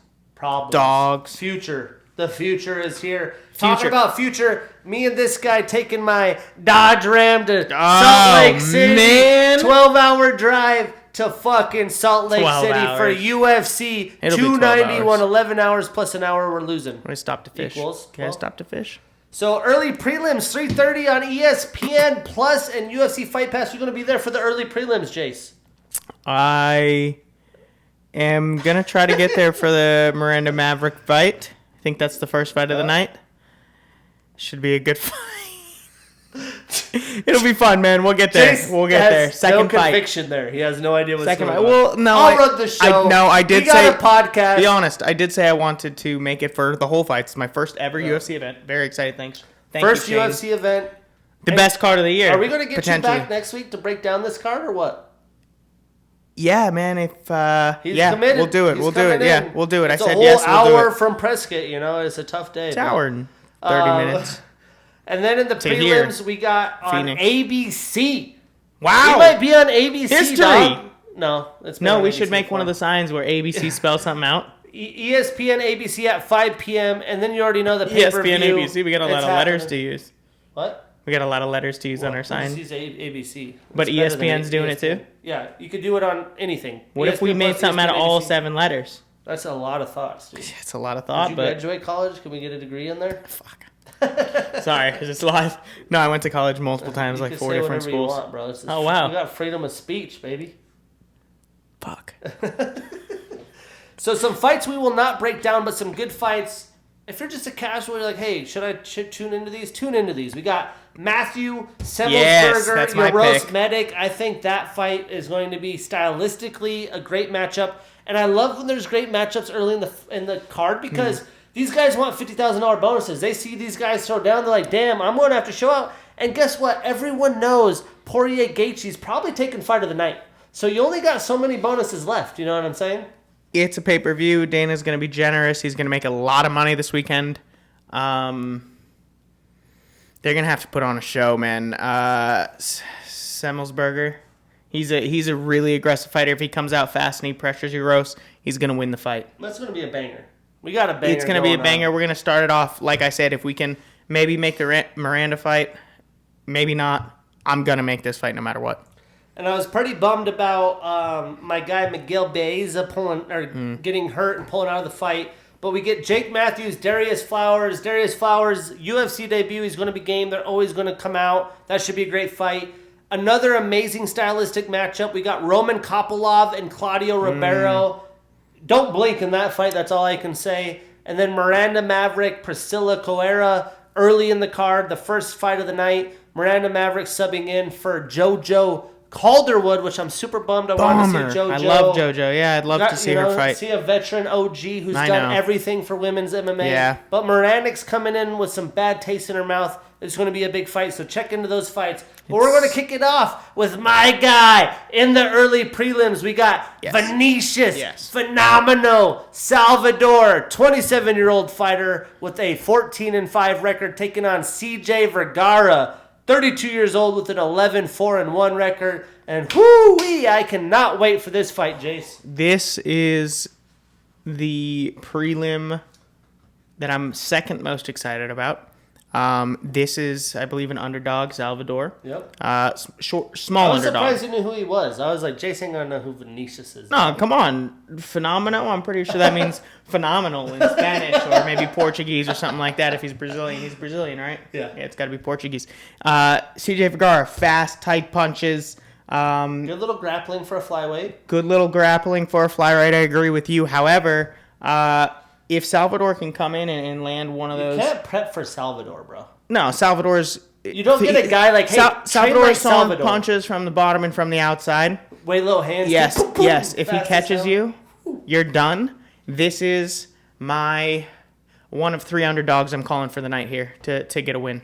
Well, Vinicius was supposed to fight the other week, so he has cut weight recently. He's gone through basically back-to-back fight camps, which definitely is brutal. He's 27, though. I remember 27. I was undefeated. You know, I'm I'm fucking. Remember I 27? defeated you at No, but remember 19. 27, man? Like, we were invincible in those days. 2 fight camps. Oh, exactly. no, I was depressed at 27. That was This not a guy's good time a in different life. wave of life. But the Brother, we're good phenomenal, the phenomenal, man, I'm telling you, he's gone through some shit, and that could, cost him a little bit in this fight. But I'm excited for this fight. CJ's also looking to get some momentum going. This is a big moment for him. You can't let the young blood come up and take you down. So there is a ton on the line. It's going to happen. Underdog's taking it.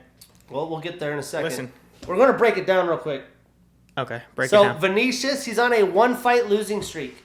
He is a Contender Series alum. He is 1-1 in the UFC. So he won the Contender Series fight. He lost his UFC debut. But Shane Gillette here at Bowsandtkos, we consider Contender Series fights UFC fights. Those are high quality. What's your thoughts on that? Do you think I should do that? I don't watch Rizin or... No, I'm talking about Contender Series. Yeah, exactly. And so I if watch... they win that, this I is consider it a UFC one. Let me make my point. Oh, sorry. I don't watch Rizin. I don't watch Strikeforce. I don't watch Bellator. I watch Contender Series. The real fights. Casuals watch DWCS. Well, he is a Jungle Fight alum as well. That promotion's wild. You always get some crazy guys from there. 13 of his 14 wins are via knockout. Again, this guy's a sniper, and he has a 2.5-inch reach advantage. Meanwhile, CJ's got a Muay Thai style. He's an orthodox fighter. He is also a Contender Series alum. He's also been an LFA, RFA, Legacy FC. He's been around. 7 of his 11 wins are via knockout. He definitely has power in his hands as well. He is on a 1-fight winning streak, and he is 3-2 in the UFC. So Jace already talked about picking Salvador. I am as well. But CJ is a quality test for this guy at 27 years old, his 3rd UFC fight. This is, that's, in my opinion, how highly the UFC thinks of this guy. He trains with Amanda Ribas' dad and team. I think it's going to be insane volume. Being live, dude, this being that early, I'm going to have the juices flowing. I'll tell you that much, man. I am excited to see the prelims get started off right. I think Salvador is going to use his length. I think he's going to have that advantage with the volume. I would not be surprised if CJ looks to go to wrestling, but it'll be interesting to see how that shows down. Any other last thoughts? My juices will definitely be flowing by then after having watched 5 or 6 fights, as you can tell. I think it's only second the round. 3rd fight, but yeah. Well, I mean, It at might the be night, we're going to be there for the early prelims. This is the early prelims. It's the early prelims. It's just it's gonna take a long time. I'm gonna have. It's been what? Maybe an hour. It's fine. Listen, we're spending money on beers, but second round TKO or KO Salvador. Well, I'm taking Vinicius. I'm taking the underdog. The underdog's coming to eat. Number one underdog. I'm marking him on that parlay. We marking that ish down. Number and we one getting pick that of my bread. 3-leg parlay. I've got it for you, but I'm not going to tell make it a parlay to you. for the fans tonight. So I'm making 2 parlays. I'm doing an underdog parlay, and I'm making a fan parlay. Well, the dogs are eating, and he's coming. The dogs are eating. There's several dogs eating tonight. And then we're going to kick it off in the prelims. I was so fired up to see this guy on the card. I have not seen him in person yet. We get Derek, the Black Beast Lewis. 38 years old with a 26-11 record and the number 11 next to his name, taking on Marcos Pazao Rogerio de Lima, the 38-year-old fighter with a 21-9-1 record. What a fun heavyweight showdown we have here. Both men looking to finish their careers strong, trending in different directions a little bit, but a big major legacy fight we got here, Jace.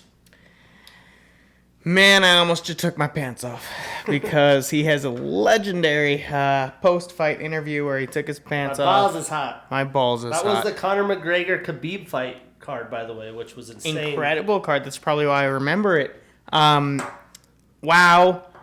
My second underdog victory. Derek Lewis is going to come through today, and Saturday. It's going to be a tough one for Derek Lewis. He's coming from very, very low elevation to a relatively high elevation. He's probably not showing up to Salt Lake until Saturday morning. After the weigh-in, he'll probably miss the weigh-in. He'll send it in. Has to be there Friday morning, but okay. He's been on a little bit of a skid, and by a little bit, I mean the only one who's been on more of a skid is fighting later in the night. But Derek Lewis is dangerous. There's not a single moment in Derek Lewis's career where he's not been dangerous. You look at De Lima's last 5 fights. I think he's won them all. I'm pretty sure he's won them all. He's finished, I think, 4 of the 5. 2 by knockout and 2 by submission. I don't think that's true, but it could be. I'll look it up as you're talking, and I'll correct myself if I'm wrong. But all I know is that DeLima has been a 3-fight winner. DeLima has been very dominant over his last 5 fights. If it's not all 5, he's a big boy, man. If it's not all 5, it's 4 of the 5. He is very good all around, Brazilian, big Brazilian guy. Derek Lewis, though, man, he's been going through a skid, and he's always dangerous. I think he finds a looping right hook or uppercut in the first round. And as soon as they open up the line for a first round, blades come take down as soon as they open up the first round TKO KO line, I'm buying it. The line for Derek Lewis, if I'm not wrong, is around 155 plus 155 right now. I would assume as soon as they open that up, it'll be at least 170, maybe 200. So I'm going to take that in a single bet, and he's also going to be part of what I'll tell you about later. But yeah, that's my second underdog pick. Derek has a purple belt in BJJ. He is a Legacy FC alum and former champion. He is an RFA and Bellator alum. Credentialed. He's on a 3-fight losing streak and has not won since December of 2021. He is tied with Matt Brown, which is recent, for the most knockouts in UFC history with 13 of them things.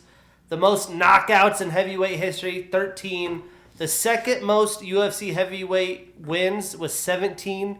And he had the 2000, I think it was 18 comeback of the year against Alexander Volkov. He does have a 4-inch reach advantage. 21 of his 26 wins are via knockout, and 7 of his 11 losses are via knockout, to knock out or to be knocked out.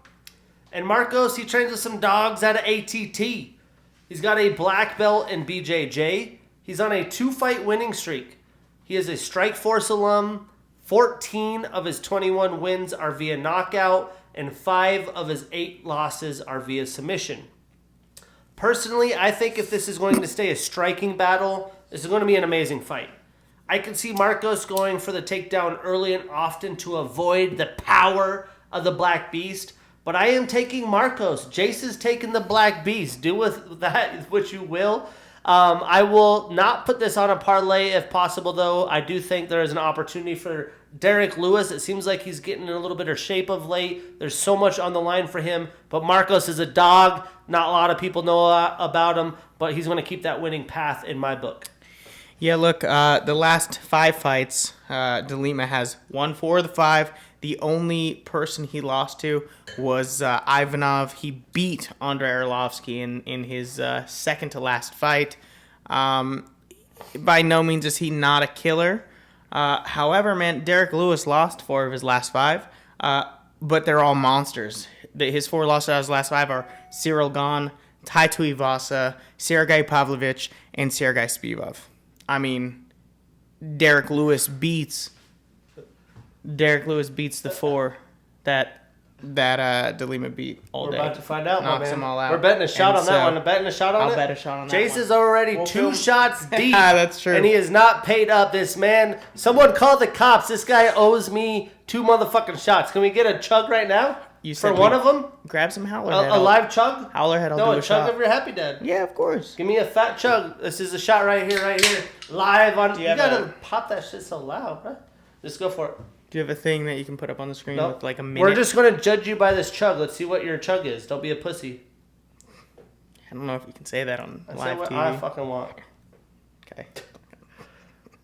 He owes me 1 shot. He's going to owe another one. Pressure. I mean, knees weak, arms are heavy. All right.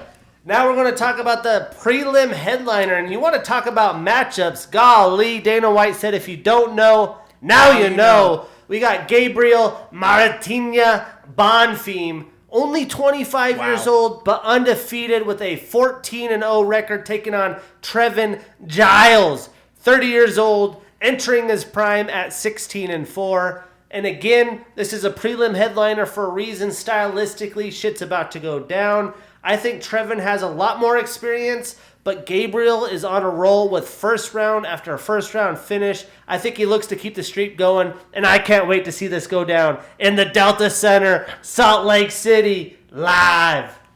14 fights, 14 wins. That's incredible. Most of them are finishes.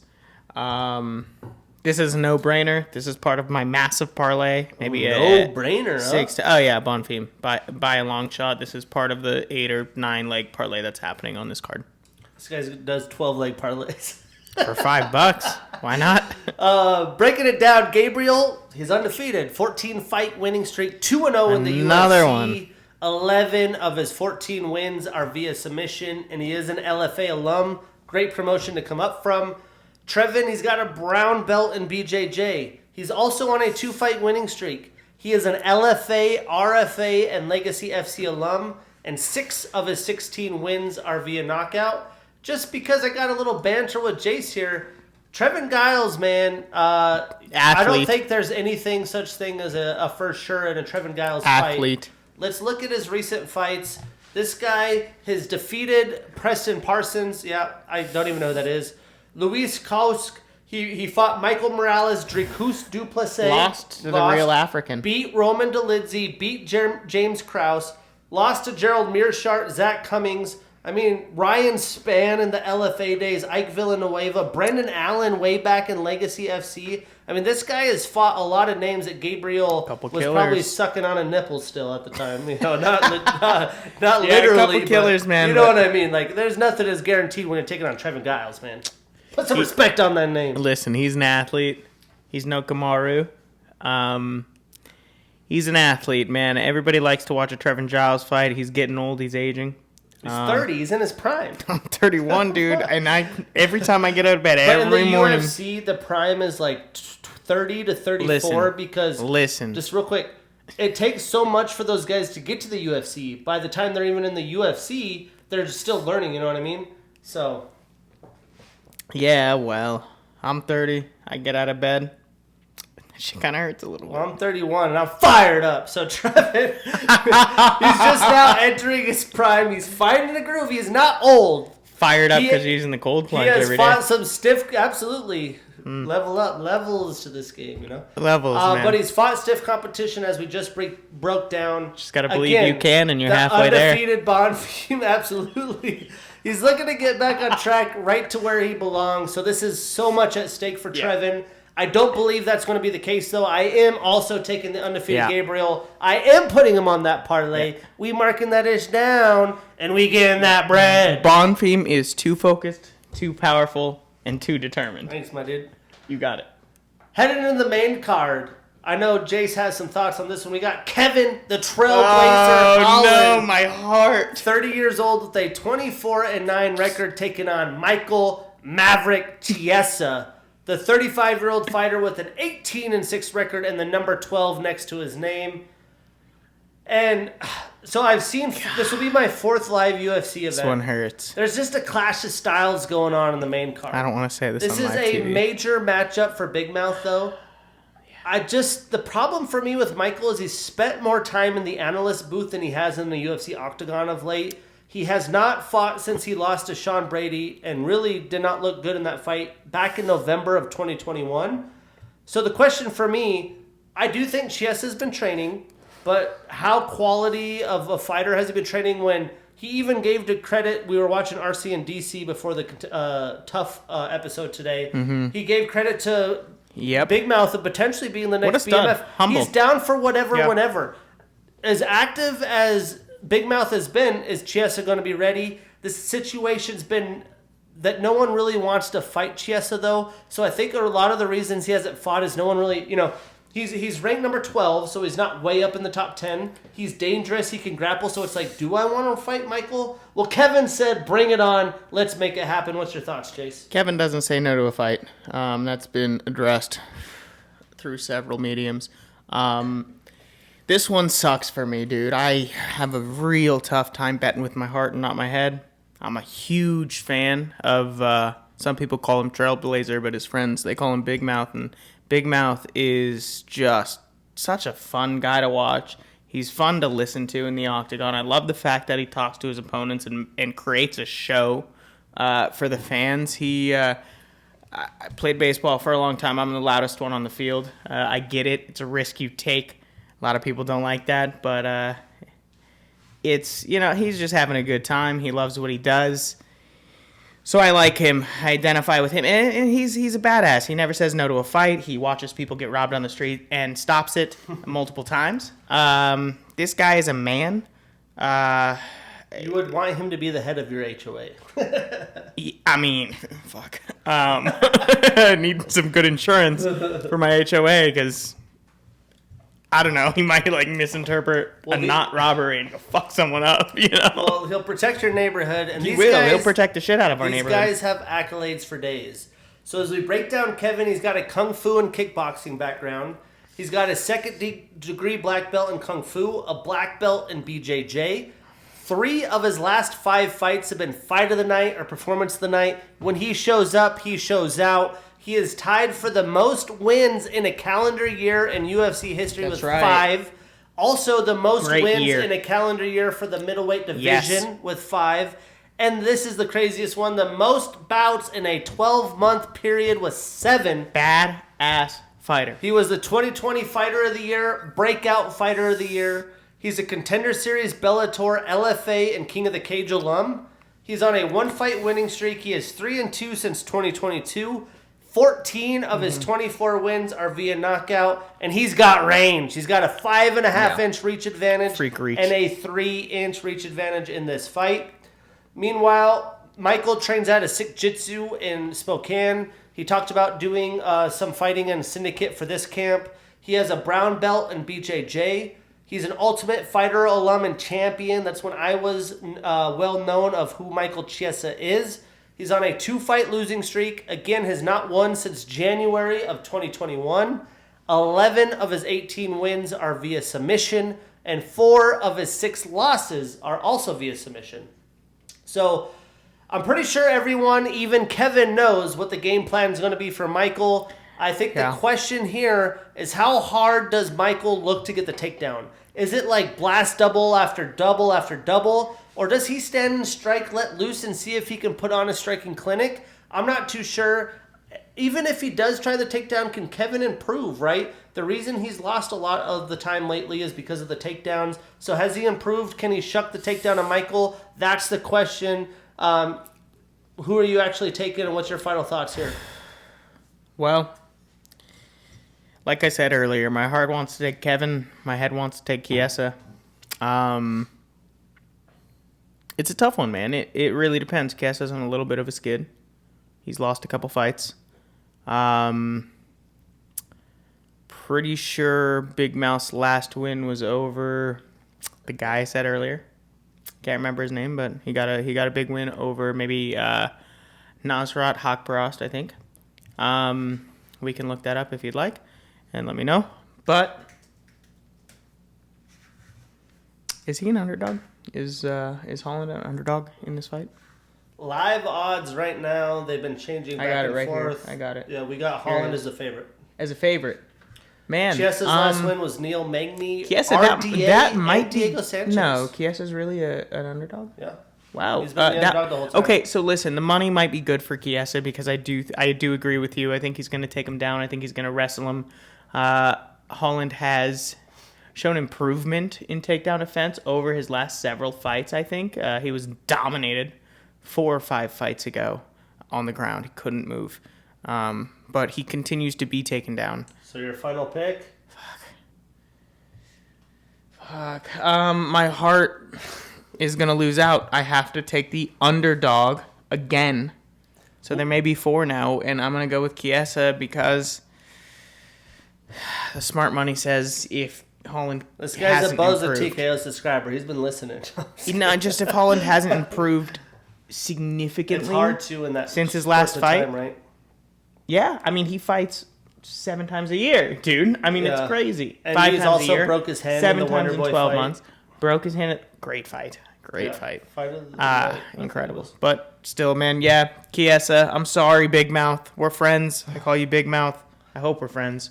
And I really hope you win. Blow my parlay by just winning, like I said, knocking him I think the theme of this main card, as you know, I'm going to see this live. I hope some of this is not quite come to fruition. But this is a clash of styles. Michael makes his money at the wrestling. I think he uses that. I am letting the dogs eat. They're coming to eat. We putting Chiesa on that parlay. We marking that ish down. And we getting that bread. Blow my underdog parlay. Moving on, we got Bobby no. King Green, the 36-year-old fighter with a 19-14 record, taking on Tony El Kukui Ferguson, the 39-year-old fighter with a 26-8 record.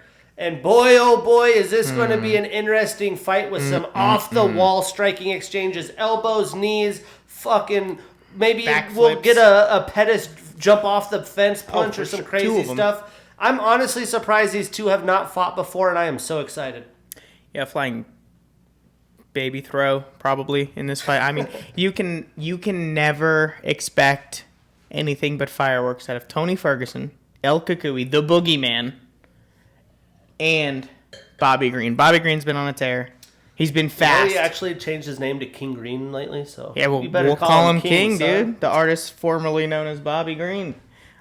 This guy's incredible. He's been fast. He's shown off his straight striking. I feel bad for the boogeyman because growing up he was just such a good fighter to watch. All those wins and no title shot too. Him and Khabib. Well, yeah, Khabib. I mean, like you said earlier, the Dagestani pull out method. Yeah, I should adopt that method. Actually, it probably benefit me. I have no kids that I know about. You said well. I was like, oh, I have no kids that I know. I don't think I don't know about any kids. I think mostly I would know probably, but hi, I met your mother. Well, Bobby, he's a local. He trains out of Pinnacle MMA, literally just down the street. He's got a purple belt in BJJ.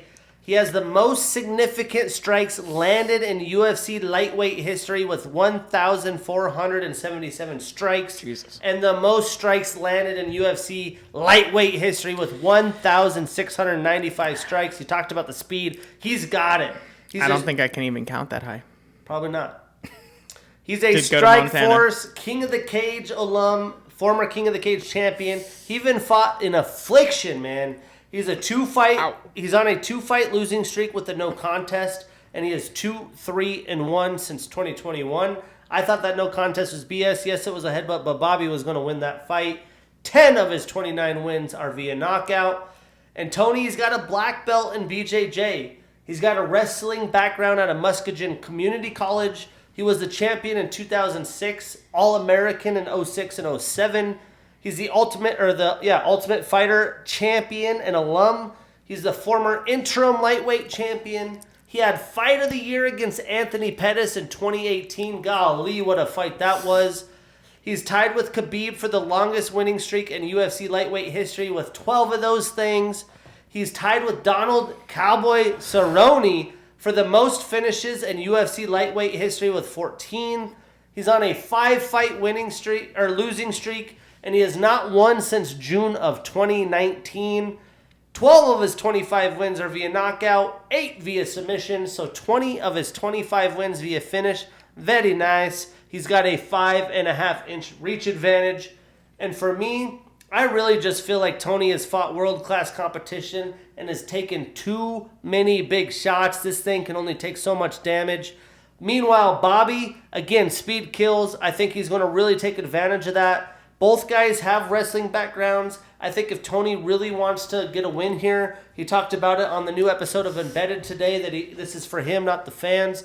Maybe that's what he's saying. If he does mix in the wrestling, I think this fight can go the distance. If not, sadly, this could be maybe even the last time we see El Kukui with the King Green speed.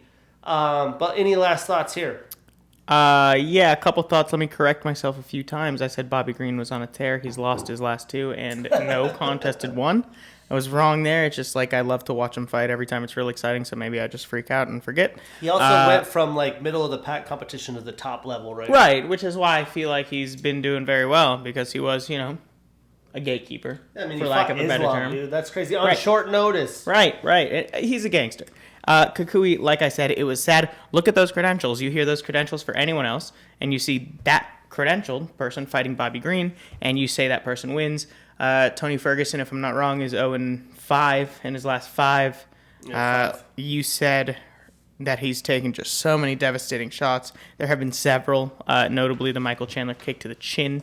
That was insane. And Tony's too slow. He's his last too few fights, old. A loss to Nate Diaz, which dude, I thought he Nate was way Diaz. past gone at the time. If you lose to Nate, that's Dude, think about this. Before that, though, he had to get finished that by fight's a Gaethje. gimmick for him to retire. He had the to Nate Diaz lose to fight. Charles Oliveira. Then the next year he gets Beneil, Killer. then Chandler, then that. So I think like pre-Gaethje, he would have beaten Nate Diaz. To be murdered. Yeah, pre-Gaethje. How many years ago is that? It's 2020. 3? Okay, 3 years ago. Of course, well, 3 years ago from now. But Nate, when the fight happened, Nate was the fight, in my opinion, that he was supposed to win and retire after. I don't know about that one. It was a gimmick fight. Nate is not a good fighter anymore. Nate's been having gimmick fights since fucking This is exactly my point. Anyways, obviously Bobby Green pieces him up, knocks him out in maybe the second round. I don't think it's a good matchmaking fight. I love it. 2 OGs. I mean, it's going to be a fun fight. If Tony's going to fight, give him Bobby Green. It's going to be a fun fight. Bobby Green's minus 350. Do we really want to fuck Tony up more than we already have? I'm taking Bobby. Jesus, I am putting Bobby on the parlay. Me too. We marking that ish down, and we getting that bread.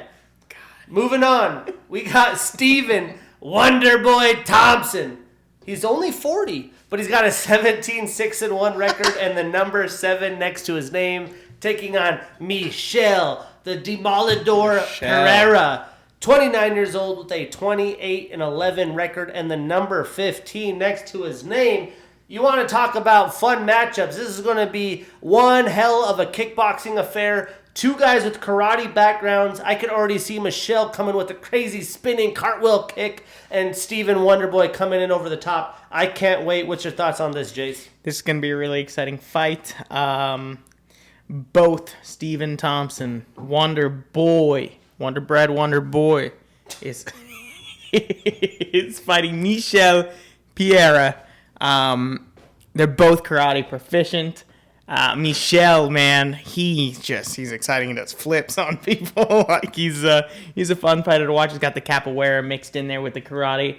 I think Steven Thompson is more well-rounded in every aspect, and I think he takes this fight relatively easily. Unanimous decision, Wonder Boy. Breaking it down, Steven, obviously the Karate Kid. He's even in the new Karate Netflix show. What is that called? Karate Kid? No, it was a guess. Something like that. Probably he's got a 5th degree black belt in Tetsu Shin Ryu Karate. He's got a black belt in American Kickboxing, a brown belt in BJJ. A lot of these were amateur, but he had 58 kickboxing wins. And he shows out, man. 3 of his last 5 fights, Wonderboy's got fight of the night or performance of the night. I'm expecting another 50G bonus coming his way. He's tied with Vicente Luque for the most post-fight bonuses in UFC welterweight history with 8 of them things. He's on a 1-fight winning streak. He is 1-2 since 2021. He hasn't fought very actively. He's almost 40. He's in this thing, though. He's excited for this one. 8 of his 17 wins are via knockout. Michel, he's got a black belt in BJJ and karate. He's a Jungle Fight alum. He's on a 5-fight winning streak. 10 of his 28 wins are via knockout. And for me, the story is Steven has to weather the early storm. Early in Michel's UFC career, he comes out so aggressive, he tired himself out. I expect him to think he could finish the 40-year-old veteran, and Steven's got to stay calm, cool, collected. Guess what happened in his last fight against Kevin Holland? He stayed calm, cool, collected. He ended up getting the victory. I think the further this fight goes on, the more it favors the veteran. And if Michel does look to mix in some wrestling, which he has done, and control the fight, because that's been another weakness of Wonderboy, things can get interesting. I doubt Michel's going to have a game plan for that on this massive card that everyone's hyped up about. For that reason, I am taking Wonderboy. I am putting him on that parlay. We marking that ish down, and we getting that bread. Now we got the co-main event of the evening. We got Jan Blachowicz. My friend, when he watched his first Jan fight, called him Blastovich. He thought it was like Blastovich or something. Blastoise would be a good I was like, fighter nickname for Jan. Jan Blastoise Blachowicz. Either way, the Polish Power, the 40-year-old fighter with a 29-9-1 record, and the number 3 next to his name, taking on Alex Poatan Pereira, the 36-year-old fighter with a 7-2 record, and the number 2 next to his name. But again, a little bit of a clash of style. No, Jan isn't a grappling heavy guy, but we watched it with the Izzy fight. He leg kicked Izzy. He went for the takedown. It was a simple game plan. I think that's going to be his path to victory here, and he has to avoid that powerful left from Alex. But things get interesting because how is he going to get that takedown? And how does Alex do now that he doesn't have to cut so much weight? What's your initial thoughts here? You mentioned a lot of good things there. The fact that he doesn't have to cut so much weight, it plays into the fact about what I was talking to you about earlier. The fact that somebody as kind of lanky, not to diss Izzy, but I mean, he's a great fighter. But for him to be knocked out by Izzy and then move up, the only reason why I don't think that he'll be immediately knocked out by Jan with the legendary Polish Power is because he has no weight cut. Basically, he's happy where he's at. He said earlier, I think in an embedded episode, he was training happy. That's not something you hear often from fighters. He's won all of his fights, almost. His first fight he lost professionally. He's won every other fight since then until he just lost to Izzy. And for him to move up and fight Jan, it's a tough fight. It's a good matchup, stylistically. The winner gets a title shot. I think the winner does get a title shot in this one. My heart says Jan. My head is still stuck. When you break this thing down, I'll make my pick as soon as you're done. Well, breaking it down, Jan's got a Muay Thai background. He's a first-degree black belt in BJJ. He won gold in the Muay Thai Worlds in 2008. He's a former light heavyweight champion. He had one successful title defense, which was against Israel Adesanya. 4 of his last fights have been for the title. He's been in there 5-rounders all day. He's a KSW alum, and he's coming off a win and a draw in 2022. The draw was a bunch of baloney. I thought he lost that fight regardless. This is Alex's first light heavyweight fight. He has a kickboxing background. He's an orthodox fighter. He's a perennial kickboxing champion. He's got a black belt in kickboxing, a brown belt in BJJ. He's the former middleweight champion, the first win against Israel. He was the 2022 Fighter of the Year and Breakout Fighter of the Year that year. 3 of his 5 UFC fights have been Performance of the Night. This guy shows up, he shows out. He's on a 1-fight losing streak. He is 4-1 in the UFC. 6 of his 7 wins are via knockout. He's a Jungle Fight and LFA alum. And again, he dominated Glory over and over. And much like the other fights, potential clash of styles, I think the first round is key here. If majority of the round is kickboxing, back and forth exchanges, I'm going to be hyped as a fan. Like here in Salt Lake, watching the Polish Power versus Poatan. He's got those rocks tatted on his hand. I mean, golly. You could put together some nice combos for Alex early and often. I'm just curious to see if Jan really does look to control the center and try to push Alex back. Because again, without the weight cut at light heavyweight, that might not be the case. I think Alex does have to get on his bike a little bit, keep his feet moving, and avoid those takedowns. And the Polish Power, the technically bigger guy that's been fighting at a bigger class. But I'm super excited for this thought. Any final thoughts and a pick here? This is a pick 'em for me. This is straight down the middle. Vegas agrees. Jan is a minus 125 favorite, so slight favorite. Okay. I'm going to let my heart do the work here. I'm going to go with the favorite. I'm going to go with Jan in the first round. If he's going to win. You like the first rounds, huh? Jan is just the legendary Polish Power. You know, if he cracks Poatan in the first round real nicely, he might be able to catch him off guard. He might be able to surprise him if it goes past the first round. It's going to be a toss-up for me. Man, Alex hits hard. Alex is going to be able to knock him out, maybe. Yeah, it's a tough fight, man. I'm going to go with my heart here because, I mean, he is the favorite. Apparently, Vegas thinks it's a smart choice barely. I've been to Poland. I've never been to Brazil. I'm gonna go with my bias here. I'm going with Jan. Well, I'm going with Jan as well. I'm Yeah! confident enough to put it in that parlay. go! We marking Here that we inch go. down, and we gain that bread. Get that bread, right. I'm You going like to learn that? this one. Yeah. I mean, it's your That's my tagline at little this point. tagline. Yeah, no, I've watched your podcast once. Okay, he's watched before. One time. The last time. And then the main event. The reason I am going to gee Salt Lake whiz. City is this fight and this fight alone. The rest of the card is icing on the cake. We're getting Dustin, the Diamond, Poirier, 35 years old with a 29-7 record and the number 2 next to his name. fight. Taking on Justin. His nickname is The Highlight, Gaethje. 34 years old with a 25-4 record and the number 3 next to his name. This is the BMF, the baddest motherfucker on the planet. Jorge Masvidal will be granting this title. We got a fight of the year contender. It's about to go down. In my opinion, the storyline is leg kicks versus boxing. Who can take more shots, just like the first fight? With both guys, they've been in so many wars. I am concerned of the amount of fights and damage that Dustin has taken. I picked Conor in the second fight because I was worried about that. But Dustin proves he continues to show he is durable. He has not been knocked out since 2016. And again, your boy Bart Scott can't wait. Man, this fight is so hard to choose. There's no head here. It's heart and heart, man. Justin trains in Glendale, probably very close to where we're at right now. Who does? Justin. Justin trains in Denver. Well, you know what? He grew up in Glendale or something.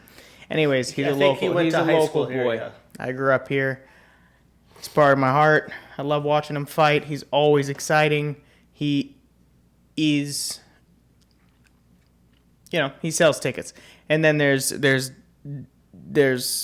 Dustin Poirier, the Diamond from New Orleans, man. I mean, these fighters are both incredible. They're gonna throw down this. I'm gonna call it in, where are we? July. This is gonna be the fight of the year. These guys are gonna go crazy. They're gonna square up. A lot of people are saying it's going to be better than the first, which is going to be hard to do. The only two things I have to tell you, and not the only two, but the two major speed bumps they've hit in the last 5 years are, one, each other, and two, Khabib and Oliveira. Where do you go from there? You go to the BMF title. I mean, yeah. What a perfect fight this is for a the tough BMF. one. I feel like this glorifies the BMF better than it was before. Like, these two guys, again, we're about to name off the accolades, the fight of the years that they've had. Incredible. This is a guaranteed box office. If you want to get in the UFC, you're not too sure, watch this fight. You will be a fan. I agree with you, man. I don't even think I knew the card when I agreed to go to this with you. And this, like you said earlier, this is everything else besides this is icing on the cake. Everything else could be canceled, and I could go for this one fight and feel like it was still worth it. This is going to be incredible. Go ahead and break it down for us. Well, let's talk about these guys' accolades, because holy moly, they've done some things. So Dustin, he's a southpaw fighter. He trains out of American Top Team. He has a black belt in BJJ. He's the former UFC lightweight champion. 3 of his last 5 fights have been fight of the night or performance of the night. He's a bonus machine. He's tied with these guys: Frankie Edgar, Edson Barboza, Nate Diaz for most fight of the night bonuses in UFC history with 8. He's tied with Drew Dober with the most knockouts in UFC wild. lightweight history wild. with 8. He had the 2018 fight of the year against Justin Gaethje. 2012, to some media, not majority of the media, but some media, he did get that. And 2012 fight of the year against the Korean Zombie. He's on a 1-fight winning streak. He is 3-1 since 2021. 14 of his 29 wins are via knockout, and he is a WEC OG and alum. Meanwhile, Justin trains out of Elevation Fight Team with Trevor Whitman, the genius. He's got a D1 wrestling background. Love me some Big Sky. Northern Colorado. His junior year, he got 7th place in nationals. He was the interim lightweight champion. 9 of his 11 UFC fights, they don't call him the highlight for nothing, have been fight of the night or performance of the night. Again, he shows Never up, forget. it shows out. He had the 2017 fight of the year against Michael Johnson, the 2021 fight of the year against Michael Chandler, the 2018 fight of the year against Dustin Poirier. He's on a 1-fight winning streak. He's 2-1 since 2021. And again, when these guys have so much damage, a lot of guys talk like Justin gets into a car wreck each time. He's only 2-1 since 2021, but the wars he puts on, the shows he puts on, you can't just bounce back and fight in a month, you know what I mean? Yeah, not with either of those fighters. Justin, Dustin, they're both warriors. Austins. Yeah, some Austins. Real quick. Justin is a World Series of Fighting alum. He was a former champion with 5 successful title defenses before the UFC. He's got the highest significant striking percentage in UFC lightweight history. If you think of lightweight and all the previous greats, that's phenomenal. A 60.2%, and 19 of his 24 wins are via knockout. And I've done a lot of fun research because immediately I knew I was going to take Dustin. I'm still taking Dustin. But I've been watching Justin Gaethje's YouTube with Trevor Whitman, the video blogs. I don't think he's done this as much before. He looks to be in probably the best shape that he's ever been in. He added a bunch of weight for the Rafael Fiziev fight because Rafael Fiziev clearly showed the speed advantage, but Justin landed a lot of the damaging shots. And I think a lot of that is from the fight from Poirier previously. He got a little bit outclassed when it came to size and power shots, besides the kicks, right? So he's leveled up there. Dustin, he's definitely overcome adversity in the first fight. He had an eye poke. After all those leg kicks, most guys would have crumbled. Well, Dustin came back stronger. He got the fucking job done, and he beat Justin Gaethje in a war back in 2018. And I feel like Dustin has also thickened up quite a bit. You look at the early Dustin days, he's taken a lot of damage, but he's thickened up. He's gotten his conditioning right. I think he does cut a lot of weight. So has Gaethje. And Gaethje's changed a lot of his goals. He wanted to be the highlight. He wanted to be the guy that everyone wants to watch. He told Trevor Whitman, I want to be a champion. He's tried to run towards that. But they've both taken a lot of shots.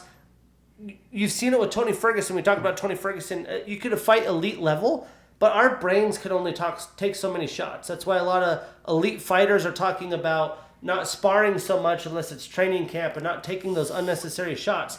I am concerned one of these guys, one shot from there, the rest of their career is a dip. Neither guy have shown that. I can't wait. I'm so excited. Both of these guys have been on a tear. They fought the best of the best, and there's a reason they're fighting for the BMF, Jace. Yeah, man, these guys, like I've said a million times, are both killers, but there's one thing that both of these guys have done in the last 5 years, almost 5 years since the last time they fought, and they've both evolved immensely.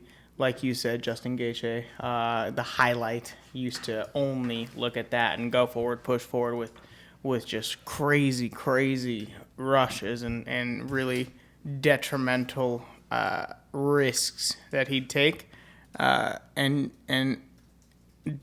Poirier has been through the ringer in the last 5 years when it comes to fighting legendary fighters and only losing to the two people that Gaethje also lost to. So when these two Poirier, come together, a win against Chandler, loss against Oliveira, wins against Conor twice, Dan Hooker, a loss against Khabib, right. Wins against Max Holloway, Eddie Alvarez since his first Gaethje fight. Gaethje since then has defeated James Vick, Edson Barboza, Cowboy Cerrone, Tony Ferguson, lost to Khabib as well, beat Michael as well, lost to Oliveira, beat Fiziev. I mean, These guys have beaten the best of the best since they fought each other. And Gaethje's from Safford, Arizona, far out by Tucson. Okay, cool. Well, then, if I were to make my final pick, I've never tried his hot sauce. I want to, but it's going to have to be Dustin Poirier. I'm taking the diamond as well. I am putting him on that parlay. We marking that ish down, and we getting that bread. Next week, we'll talk about it. We'll see what Jace's picks are as well. He's going to recap the card with me. We get a UFC Fight Night card, but it's not at the Apex. It's in Nashville, Tennessee. Nashville is going to go wild. It's a 7 p.m. main card, and it's headlined with the short notice fill, and we get Corey Sandhagen, Rob Font, a bantamweight showdown. I'm fired up for that one, Jace. Yeah, man, that's going to be a fun one. Nashville is one of the best places you can be in the United States. It's a great, great city. Just real quick, run me through your full parlay pick for the card. I bet a couple of fun parlays so far. I'm going to do another one, but I have to wait until after weigh-ins because I always like to make a logical bet. Because some guys miss weight, fights get canceled. Gotta bet responsibly. Sadly, right? Yep. You got to bet responsibly. Or what is it, Modelo, drink responsibly? Modelo. No, actually, what is it? Who is it? Not who is it. Happy Dad. Steve will do it, and Kyle's Forest Guard. I've been displaying the logo all day. Yeah, do my buddy Shane a favor and give him, a couple cases. Give him a shout out. Give him a shout out. We're worth a couple cases out here. And give him a shout out. A couple people will watch. Yeah. And who knows, man? You're gonna get Hunter on, hopefully. I'm trying to get a bunch of dudes. The idea behind getting fighters You're on. Just gonna camp out of Justin's gym in Colorado. Bring him over here. It's not like the NFL where these guys have 100,000 people coming at them, right? A lot of people don't know who Hunter these guys and are people. or these they're dudes cool. are, and they're regular ass people. And the reason I want them to get them on is much like shout out Business Unfiltered, where we tell entrepreneurship stories, is to tell the MMA story so that the new wave of fighters can see. A lot of times people see Dustin Poirier, I want to go in the UFC, I can make a shit ton of money, start my own hot sauce or whatever, but they don't realize that the amount of money they make isn't like the other professional sports. A lot of these guys have families, they have to have a second job, maybe they have to have, there's so many complications. So with these guys that have been through it, as the UFC's going, I mean, look at women's MMA, how good it's gotten. Ronda Rousey was a champion with one move, an armbar. She never even knew what it was like fighting past 5 minutes. Look at women's MMA now. We have Erin Blanchfield, who's 24 and is out here dominating people. Right. You talked about the flyweight division, these young up-and-coming. MMA, guys could come out of high school and train MMA and be like, I want to be a pro. Mm-hmm. But they don't know what the specifics take, what it takes to get a nutritionist. That's why I love my guy Sean O'Malley, Montana alumni as well. Helena, Montana. He's got a nutritionist. He has everything so dialed in, and it's perfect. But not a lot of people understand that, and you got to be around good people that help you get there. So I would like the fighters to come on and tell them their specifics around what they do, so that the next wave of fighters can hear that, and we can level up the game. So that's my idea there.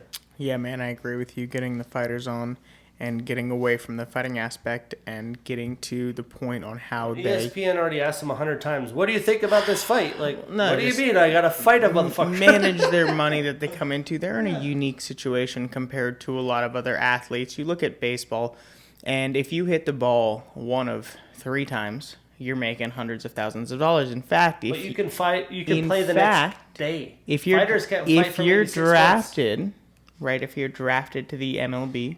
The minimum, and correct me if I'm wrong, but the minimum you're making, no matter what you do, if you're a pinch hitter and you hit 6 times a year, you're making $250,000. I think it's $500 now, right? But yeah. Well, okay, even better. And as a fighter, correct me if I'm wrong, until you're fighting in pay-per-views, you are a 1099 employee.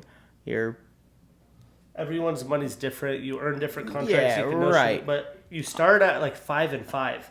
So if you lose, you only get $5,000. Right. It's like the PGA Tour, man. These guys are paying to. No, seriously, they're paying to go to these tournaments, get their millions. hotels. Only if they win. It's the top 50 players. How many people are in those tournaments? 50, a couple hundred. That's a lot of guys. And the UFC, the top out of a couple 50 hundred don't make $1 million. who are the best in the world, and the people who are getting 50th are making $50,000, $60,000 maybe, and I'm uneducated. But they can play another tournament in a week and maybe win $1 million. The UFC, Justin Gaethje loses and gets knocked out. It's at least he might not another fight for a year. 6 months, at least. Maybe 4 the if you're not hurt. You're out 6 months. Yeah. But quickly, I got 2 parlays down. Off topic. Again, Here we go. usually Back don't to the do bets. those till Friday. I did. You asked me for my bets, and then we went to all this. Yeah, I got emotional. I'm sorry. This guy's heart in his head, Yeah, like I said, man, I'm gonna start a podcast and we call it the heart versus the head. The double H. The heart and the head.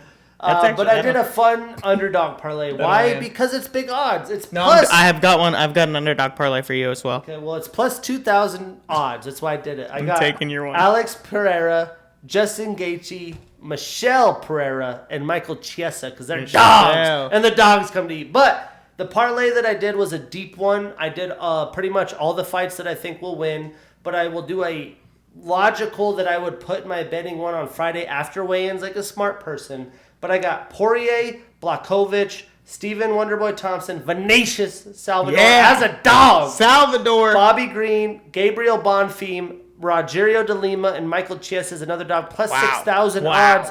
25 pays out 16.92 on MGM. If you win that. Lastly, Jace will say what he will. But we're going to do a 4-bet parlay for the fans before we go. We're going to do a 4-bet parlay. We're going to do it round robin style. And we're going to ride it. We're putting our money. I'll put $100 on it because why the not? And if we hit, we're going to take a video. We're going to go live from the event. It's going to be a good time. And we're getting after it. But these 4 bets, I'm going to start. You're second. I'm third. You're fourth. Let me put my bets down. But the parlay for the fans, it's like we're telling them this is a lock. Let's close the show. We got to lock this shit. Yes, let's close the show with the fan parlay. Let me give you my underdog pick and my big pick. Here's my underdog. Yeah, my big pick. This guy's speaking with his head. I'm spitting segments for you. You need the big pick, pick segment. This guy's straight fire right now. Come on, man. All right, let's see what you got. Okay, here's my underdog bet. Oh my god, this guy's out of control right now, my guys. No. My underdog bet. Is gonna be Vinicius. Phenomenal Salvador. This guy knows Vinicius so well, man. Listen, I'm French, dude. I'm not Brazilian. I think he heard TKOs when I brought that guy up. It must have been it. Anyways, that's number 1. What's his second name? one, Vinicius. See? Okay, come on. Give me a fucking chance, dude. All you gotta do is say it once. I'll remember for 10 seconds. He's got Salvador. Just phenomenal. The phenomenon in English. And what else you got? Tell the people what you got, Jace. Derek! Jesus. I have to edit that. Derek Lewis, you take the Black Beast. No. What's this guy laughing about, man? Listen, man, I didn't mean to yell into your microphone. That hurt my own ears. My ears are bleeding. I'll edit that so your ears put a sound warning on this. Jesus. Derek, the Black Beast, my balls are hot Lewis, is going to get the win over this DeLima guy. Okay? He's gonna That's how well studied he is on DeLima. It's the DeLima guy.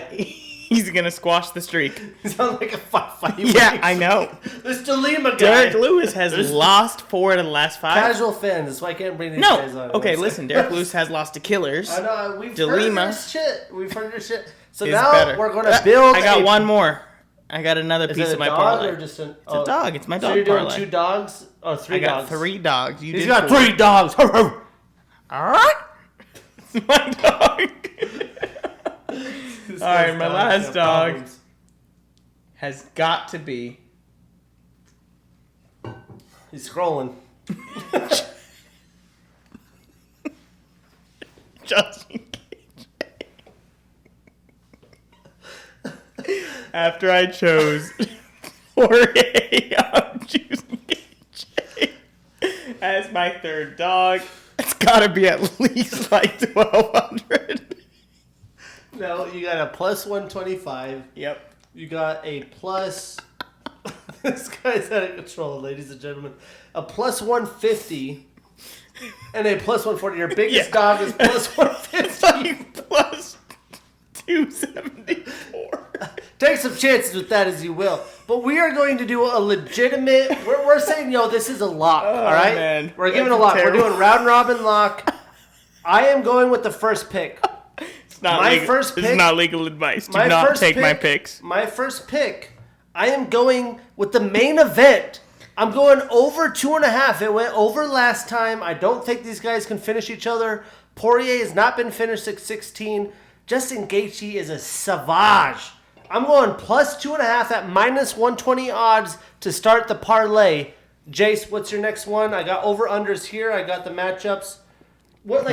You've looked at the card. We broke it down. We spent 2 hours here just talking shit. What's the one thing that you're like, I know this will happen? First person to comment how to say savage come on. in French. Come on. We got one. We need another one from you. No, my first bet is absolutely going to be Bonfim. We can't hear you. You're not speaking the mic. First bet is going to be Bonfim over Giles. Okay. So Safe you're just bet. going money line? Safe. No, well, for that fight, there's 4 of them, aren't there? That's not very good for the fans. It's minus 334. Oh, we're doing it for the fans. Yeah, we're giving them a parlay. But you told me... We're riding it. I'm riding 100 of my money. You better ride your shit on it, too. Dude, chill out, He can't man. come on if he ain't riding, bro. All right, listen. Let's ride. First bet. Let's ride. First bet, I'm going Kevin Holland. This is our vlog, bro. I'm not going to let you do that. What do you... Dude, let me make a bet. You're going money? Let's just do Bond theme. He's taking Bond theme. Yeah, I'm taking Kevin Holland. Big mouth. I got Dustin and Gaethje over 2.5. He's taking Bond theme minus 334. Yeah. No, I'm taking... Yes, you are. Big mouth. This is a lock. That's not a lock. A lock? A lock means you're going to put money on this and win. We're telling you we're going to win. This is Bowsandtkos credit right here. This is not Bowsandtkos. You are Bowsandtkos. This is my Do lock. you actually think that's a lock? Kevin Holland. Oh. So you're going to put 100 of your own money on it? Who? Exactly. You're taking Bond theme. I'm going to go next. I am going to put... Golly. Locks are tough sometimes, you know what I'm saying? Going Derek Lewis as my next one. No, honestly, get your shit together. What if, Give us a lock. Listen, you if I was... Bonfim, nope. When I said Bonfim, why did you talk shit? You could have bet a lot of stuff. You bet a minus 334, which it's is fine. the first out of 4. That's the first thing I said to you. I'm doing 2. I thought we were doing 4. Yeah, 2 plus 2 equals? Each. No, I thought we were doing 4 each. Right, I thought they could either pick yours or mine. Gabriel, that's fine. I'm going to take... I'm going to take the Jan Blachowicz fight over a round and a half. That's minus 155. So I got Blachowicz over, Dustin over. He's taking Bonfim money line. What else? We're putting $100 of our own hard-earned cash on this. So taking Jake Matthews as unanimous decision. So you're taking him to decision. Yes. We don't know what those odds are. Yes, we do. But he's the minus 275 favorite. So it's going to be... he's not going to knock him out. He's going to put the pressure on. We could say over 1.5. He's going to exhaust him. Which is 155. So we're doing Matthews to decision, which is better odds. Over 1.5 is 155. We got Dustin fight over. We got the Blachowicz fight over. And he's locking in Gabriel Bonfim at minus 334. The whole thing is boring. But if you bet 100, you might win like 160. That's pretty good. 260? Not really. Dude, we're both going to win an extra 160 in Salt Lake. What can we do with that?